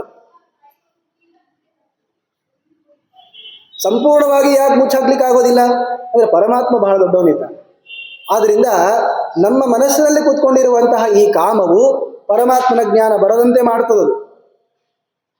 ಇನ್ನ ಯಥಾದರ್ಶೋ ಮಲೇನಚ, ಅಂತಃಕರಣಕ್ಕೆ ಏನ್ ದೋಷ ಮಾಡ್ತದಿದು ಅಂದ್ರೆ, ಅಂತಃಕರಣ ಅನ್ನೋದು ನಮ್ಮ ಮನಸ್ಸನ್ನ ಎಷ್ಟು ಹಾಳು ಮಾಡ್ತದೆ ಅಂದ್ರೆ, ಕನ್ನಡಿಗೆ ಮಣ್ಣನ್ನ ಮೆತ್ತಿ ಬಿಟ್ರೆ ಹೇಗೆ ನಮ್ಮ ಮುಖವನ್ನು ತೋರಿಸೋದಿಲ್ಲ, ತಾನು ಕಾಣಿಸೋದಿಲ್ಲ, ಆ ತರಹ ಈ ಅಂತಃಕರಣವನ್ನ ಈ ತರಹ ಕಾಮ ಅನ್ನೋದು ನಾಶ ಮಾಡಿಬಿಡ್ತದೆ. ಇನ್ನ ಉಳ್ಕೊಂಡವನು ಯಾರು ಅಂದ್ರೆ ಜೀವ. ಅವನಿಗೆ ಎಷ್ಟು ಈ ಕಾಮ ನಾಶಕ ಆಮೇಲೆ ಘಾತಕವಾದದ್ದು ಅಂದ್ರೆ, ಕೊನೆ ದೃಷ್ಟಾಂತ, ಚೀಲದಲ್ಲಿ ಗರ್ಭ ಚೀಲದಲ್ಲಿ ಇರುವಂತಹ ಶಿಶುವಿಗೆ ಹೇಗೆ ಏನು ಮಾಡ್ಲಿಕ್ಕೂ ಆಗೋದಿಲ್ವೋ ಆ ತರಹ ಏನನ್ನೂ ಮಾಡ್ಲಿಕ್ಕೆ ಆಗದೇ ಇರುವ ರೀತಿಯಲ್ಲಿ ಜೀವನನ್ನ ಕಟ್ಟ ಹಾಕ್ಬಿಡ್ತದೆ ಈ ಕಾಮ. ತಥಾ ತೇನ ಇದಂ ಆವೃತಂ ಅಂದ್ರೆ ಏನಾಯ್ತು ಅಂದ್ರೆ, ನಮಗೆ ಏನ್ ಮಾಡ್ಲಿಕ್ಕೂ ಆಗಲ್ಲ ಅನ್ನುವ ರೀತಿಯಲ್ಲಿ ಎಲ್ಲರನ್ನೂ ಕೂಡ ಒಂದಲ್ಲ ಒಂದು ರೀತಿಯಿಂದ ಈ ಕಾಮವು ಕಾಡ್ತಾ ಇದೆ. ವಿದ್ಯೇನಮಿಹ ವೈರಿಣಂ, ಇದುವೇ ನಮಗೆ ಶತ್ರು, ಇದನ್ನು ಗೆಲ್ಲಬೇಕು. ಅಲ್ಲ, ಹೇಗೆ ಗೆಲ್ಲಬೇಕು ಅಂದ್ರೆ ಕೇಳಿದ್ದನ್ನೆಲ್ಲ ಕೊಟ್ಬಿಡೋಣಂತೆ. ಈಗ ಶಿಶುಗಳು ಇರ್ತಾರೆ ನೋಡಿ, ಆ ಹಠ ಮಾಡಿದ್ವು ಅಂದ್ರೆ ಕೇಳಿದ್ದನ್ನು ಕೊಟ್ಬಿಡ್ರಿ, ಯಾಕೆ ಕಳಿಸ್ತೀರಾ ಅಂತಂತಾರೆ. ನೀವು ಕೊಟ್ರೆ ಸುಮ್ಮನಾಗ್ತಾನೆ, ಮತ್ ನಾಳೆ ಬೇಕಂತ ನಾವು. ಈ ಕಾಮವು ಹಾಗೆ. ನಮ್ಮ ಯಯಾತಿ ಮಹಾರಾಜ ಹೇಳಿದ್ದ ನೋಡಿ, ನಜಾತು ಕಾಮ ಕಾಮಾನಾಂ ಉಪಭೋಗೇನ ಶಾಮ್ಯತಿ ಹವಿಷಾ ಕೃಷ್ಣವರ್ತ್ಮೇವ ಭೂಯೇವಾಭಿವರ್ಧತೆ. ನೀವು ತುಪ್ಪ ಆರಿಸ್ಲಿಕ್ಕೆ ಅಂತ, ಬೆಂಕಿ ಆರಿಸ್ಲಿಕ್ಕೆ ಅಂತ ಇನ್ನ ತುಪ್ಪ ಸುರಿದಂಗ ಆಗ್ತದದು. ಕಾಮದ ಉಪಭೋಗ ಮಾಡ್ಬಿಡ್ತೀನಿ, ಇದು ಒಮ್ಮೆ ತಿನ್ಬಿಡ್ತೀನಿ ರೀ, ಒಮ್ಮೆ ಮತ್ತೆ ಕೇಳಲ್ಲ ಅಂತ ನೀವು ಅಂತೀರಿ. ಇದೇ ತರಹ ಒಮ್ಮೊಮ್ಮೆನೆ ಕೇಳೋದು. ಎಲ್ಲ ವಸ್ತು ಒಂದೊಂದೇ ಕಾಣ್ತದೆ ಅಂತ ಒಬ್ರು ಹೇಳೋರಿದ್ದಾರಲ್ಲ, ಆ ಥರ ಒಮ್ಮೆ ಮಾಡ್ತೀವಿ ಅಂತಾನೆ ಒಮ್ಮೆನೇ ಆಗಿರೋದು. ಅದು ಎಷ್ಟು ಸತಿ ಒಮ್ಮೆ ಆಗಿದೆ ನೀವು ಲೆಕ್ಕ ಹಾಕೋಬೇಕು. ಹಾಗೆ ತಿಂದು ಮುಗಿಸ್ಬಿಡ್ತೀನಿ, ಇನ್ನೊಮ್ಮೆ ಅದು ಬರೋದಿಲ್ಲ ಅಂತನ್ನೋದು ಬಹಳ ಜ್ಞಾನಿಗಳು ಅಂತಿದ್ರೆ ಅವ್ರನ್ನ ಮಾಡ್ಕೊಳ್ಬೋದೇನೋ, ಅದು ಸಾಮಾನ್ಯವಾಗಿ ಹಾಗಿರೋದಿಲ್ಲ. ಒಮ್ಮೆ ಮಾಡಿಬಿಟ್ವಿ ಅಂತಂದ್ರೆ ಮತ್ ಬೇಕು ಅನಿಸ್ತದೆ. ಹವಿಷಾ ಕೃಷ್ಣವರ್ತ್ಮೇವ, ತುಪ್ಪ ಹಾಕಿ ಬೆಂಕಿಯನ್ನು ಆರಿಸ್ಬಿಡ್ತೀನಿ ಅಂತ ಚಲೋ ದಗದಗ ಉರಿತಾ ಇರುವಂತಹ ಈ ಕಾಮಕ್ಕೆ ಇನ್ನ ಬೇಕು ಅಂತ ಕೇಳಿದಾಗ ನೀವು ಹಾಕ್ಬಿಟ್ರಿದ್ರೆ ಇನ್ನ ಬೇಕು ಅಂತಂತದದು ನಿಂದ್ರೋದಿಲ್ಲ. ಇನ್ನೊಂದು ಮಾತನ್ನು ಆಡಿದ್ದಾನೆ ಯಯಾತಿ ಮಹಾರಾಜ. ಯಾಕೆ ಅಂದ್ರೆ ಕೃಷ್ಣ ಇಲ್ಲಿ ಹೇಳಿದ, ಆವೃತಂ ಜ್ಞಾನಮೇತೇನ ಜ್ಞಾನಿನೋ ನಿತ್ಯ ವೈರಿಣ ಕಾಮರೂಪೇಣ ಕೌಂತೆಯ ದುಷ್ಪೂರೇಣ ಅನಲೇನ ಚ. ಈ ಕಾಮವನ್ನ ನಾವು ತುಂಬಿಸ್ಬಿಡ್ತೀವಿ ಅಂದ್ರೆ ಸಾಕು ಅಂತ ಮಾಡಿಬಿಡ್ತೀವಿ, ಇನ್ನು ಇದು ಕೇಳಲ್ಲ ಅಂತ ಆಗೋದಿಲ್ಲ. ದುಷ್ಪೂರ, ತುಂಬಿಸ್ಲಿಕ್ಕೆ ಆಗೋದಿಲ್ಲ ಅಂತ. ಈ ಲೋಕದಲ್ಲಿ ತುಂಬಿಸ್ಲಿಕ್ಕೆ ಆಗ್ಲಾದದ್ದು ಅಂತ ಕೆಲವು ಪದಾರ್ಥಗಳಿವೆ. ಜಾಮಾತ, ಜಠರಂ, ಜಾಯ, ಜಾತವೇದಾಹ, ಜಲಾಶಯ. ಜಾಮಾತ ಅಳಿಯನಿಗೆ ಸಂತೋಷ ಪಡಿಸ್ಲಿಕ್ಕೆ ಆಗೋದಿಲ್ಲ ಅಲ್ಲ, ಮತ್ ನಾ ಯಾವ ಅಳಿಯಂದ್ರೂ ಬೈತಾ ಇಲ್ಲ, ಎಷ್ಟು ಕೊಟ್ಟರು ಕೂಡ ಅವರಿಗೆ ಸಂತೋಷ ಆಗೋದಿಲ್ಲ, ತೃಪ್ತಿ ಆಗೋದಿಲ್ಲ. ಜಠರಂ, ಹೊಟ್ಟೆಗೆ ಏನ್ರ ಹಾಕ್ತಾನೆ ಇರಬೇಕು. ಅದೇನು ಮುಖ್ಯ ಪ್ರಾಣದೇವರು ವಿಶೇಷ ಅನುಗ್ರಹವೋ ಗೊತ್ತಿಲ್ಲ, ಹಸಿವೆ ಆಗ್ತಾನೆ ಇರ್ತದೆ. ಜಾಯ, ಎಲ್ಲರೂ ಅಲ್ಲ, ಕೆಲವು ಸ್ತ್ರೀಯರು ಏನು ಕೊಟ್ಟರು ಸಂತೋಷ ಪಡಲ್ಲ. ಜಾತವೇದ, ಅಗ್ನಿಯನ್ನು ಹಾಕ್ತಾ ಸುಡ್ತಾನೆ ಇರ್ತದೆ. ನೀವು ಹೋಗಿ ನೀರನ್ನೇನೋ ಹಾಕಿದ್ರೆ ಅಗ್ನಿ ಶಾಂತ ಆಗ್ತಿರ್ಬೋದೇನೋ, ತುಪ್ಪನೇ ಹಾಕ್ತಾ ಇದ್ದೀರಾ ಹೋಗಿ ಮತ್ತೆ. ಜಲಾಶಯ, ಸಮುದ್ರದಲ್ಲಿ ಎಷ್ಟು ನೀರು ಹಾಕಿದ್ರು ಮತ್ತೆ ತುಂಬೋದೇ ಅದು, ಅದೇನು ತುಂಬೋದೇ ಇಲ್ಲ, ಅಷ್ಟೇ ಇರ್ತದೆ ಅದು. ತಾತ್ಪರ್ಯ ಏನು ಅಂದ್ರೆ, ಹಾಗೆ ಕಾಮವೂ ಕೂಡ ಒಂದು, ನೀವು ಹಾಕ್ತಾ ಹೋದಂಗೆ ಇನ್ನ ಬೇಕು ಅಂತದೆ, ತುಂಬೋದೇ ಇಲ್ಲ ಅದು. ಯಯಾತಿರಾಜನ ಒಂದು ಮಾತನ್ನು ನೆನಪಿಸಿಕೊಂಡು ಇವತ್ತಿನ ಪ್ರವಚನ ಸಮಾಪ್ತಿ ಮಾಡೋಣಂತೆ. ಒಂದು ಮಾತನ್ನು ಹೇಳ್ತಾನ, ಎಷ್ಟು ಇದು ಬೇಕು ಅಂತ ಅನಿಸ್ತದೆ ಅಂತಂದ್ರೆ, ಯದ್ ಪೃಥಿವ್ಯಾಂ ಹಿರಣ್ಯಂ ವ್ರೀಹಿ ಅವಂ, ಈ ಭೂಮಿಯಲ್ಲಿ ಎಷ್ಟೆಲ್ಲ ಅಕ್ಕಿ ಬೇಳೆ ಮುಂತಾದ ಪದಾರ್ಥಗಳಿವೆ. ಹಿರಣ್ಯಂ ಪಶವ ಸ್ತ್ರೀಯ, ಎಷ್ಟೆಲ್ಲ ಬಂಗಾರ ಇದೆ, ಎಷ್ಟೆಲ್ಲ ಪಶುಗಳಿವೆ, ಎಷ್ಟೆಲ್ಲ ಸ್ತ್ರೀಯರಿದ್ದಾರೆ, ಅದೊಂದು ಪುರುಷ ಅಂತ. ಆದ್ದರಿಂದ ಏಕಸ್ಯಾಪಿ ನ ಪರ್ಯಾಪ್ತಂ ತಸ್ಮಾತ್ ತೃಷ್ಣಾಂ ಪರಿತ್ಯಜೇತ್, ಒಬ್ಬನಿಗೂ ಕೂಡ ಸಾಲದು ಅಂತೆ. ಎಷ್ಟು ಜನ ಇದೀವಿ ನಾವು ಪುರುಷರು, ಸ್ತ್ರೀಯರು, ನಿಮ್ಮ ಬಗ್ಗೆ ನೀವು. ಒಬ್ಬ ವ್ಯಕ್ತಿ ಕೂತ್ಕೊಂಡ ಅಂದ್ರೆ ಇವನಿಗೆ ಎಲ್ಲಾ ಸ್ತ್ರೀಯರೂ ಬೇಕು, ಎಲ್ಲಾ ಹಣನೂ ಬೇಕು, ಎಲ್ಲಾ ಧನಧಾನ್ಯಗಳು ಇವನಿಗೆ ಬೇಕು, ಮತ್ತೆ ಸಾಲದು ಅಂತಾನೆ. ಮತ್ತೆ ಏಕಸ್ಯಾಪಿ ನ ಪರ್ಯಾಪ್ತಂ, ಇದು ಯಯಾತಿ ಮಹಾರಾಜ ತಾನು ಅನುಭವಿಸಿ ಹೇಳ್ತಾ ಇರೋದು ಮಕ್ಕಳ ಮುಖಾಂತರವಾಗಿ. ಕೊನೆಗೆ ಪೂರು ಮಹಾರಾಜ ತಾನು ತ್ಯಾಗದಿಂದ ಆ ಜರಾವನ್ನು ತಾನು ಸ್ವೀಕಾರ ಮಾಡಿ ಅಪ್ಪನಿಗೆ ಯೌವನ ಕೊಟ್ಟು 1000 ವರ್ಷಗಳ ಪರ್ಯಂತರವಾಗಿ ಅನುಭವಿಸಿ ಹೇಳಿದ ಮಾತು. ಇದನ್ನು ತುಂಬಲಿಕ್ಕಾಗೋದಿಲ್ಲ. ಆದ್ರಿಂದ ಪೂರು, ನೀನು ಬಹಳ ಉತ್ತಮ ಇದೆಯಪ್ಪ, ನೀನೇ ಮುಂದೆ ರಾಜನಾಗು, ನನಗೆ ವಾಪಸ್ ಕೊಟ್ಬಿಡಪ್ಪ ಆ ಮುಪ್ಪನ್ನ ಅಂತ ಇಸ್ಕೊಳ್ತಾನೆ ನೋಡಿ. ಆದ್ರಿಂದ ನೀವೇನ್ ಮಾಡಿ ನೋಡಿದೇನೋ ಅಂತ ಕೇಳ್ತಿರಲ್ಲ, ಇವನ್ ಮಾಡಿ ನೋಡಿದ ನೋಡಿ. ಅಷ್ಟು ಆಯುಷ್ಯವೂ ನಮಗಿಲ್ಲ, ಬೇರೆ ವಿಚಾರ. ಆದ್ರಿಂದ ಲೋಕದಲ್ಲಿರುವಂತಹ ಎಲ್ಲಾ ಪದಾರ್ಥಗಳನ್ನ ಒಬ್ಬನ ಸಲುವಾಗಿ ಅಂತ ಇಟ್ಟರೂ ಕೂಡ ಇನ್ನ ಸಾಕು ಅಂತನ್ನಲ್ಲ ಆ ವ್ಯಕ್ತಿ ಅಂತ. ಆದ್ದರಿಂದ ಈ ಕಾಮ ಅನ್ನೋದು ಬಹಳ ಕೆಟ್ಟದಿದೆ, ಇದೇ ನಮಗೆ ವೈರಿ. ಇದನ್ನ ಗೆಲ್ಲಬೇಕಾದದ್ದು ನಮ್ಮ ಕರ್ತವ್ಯ.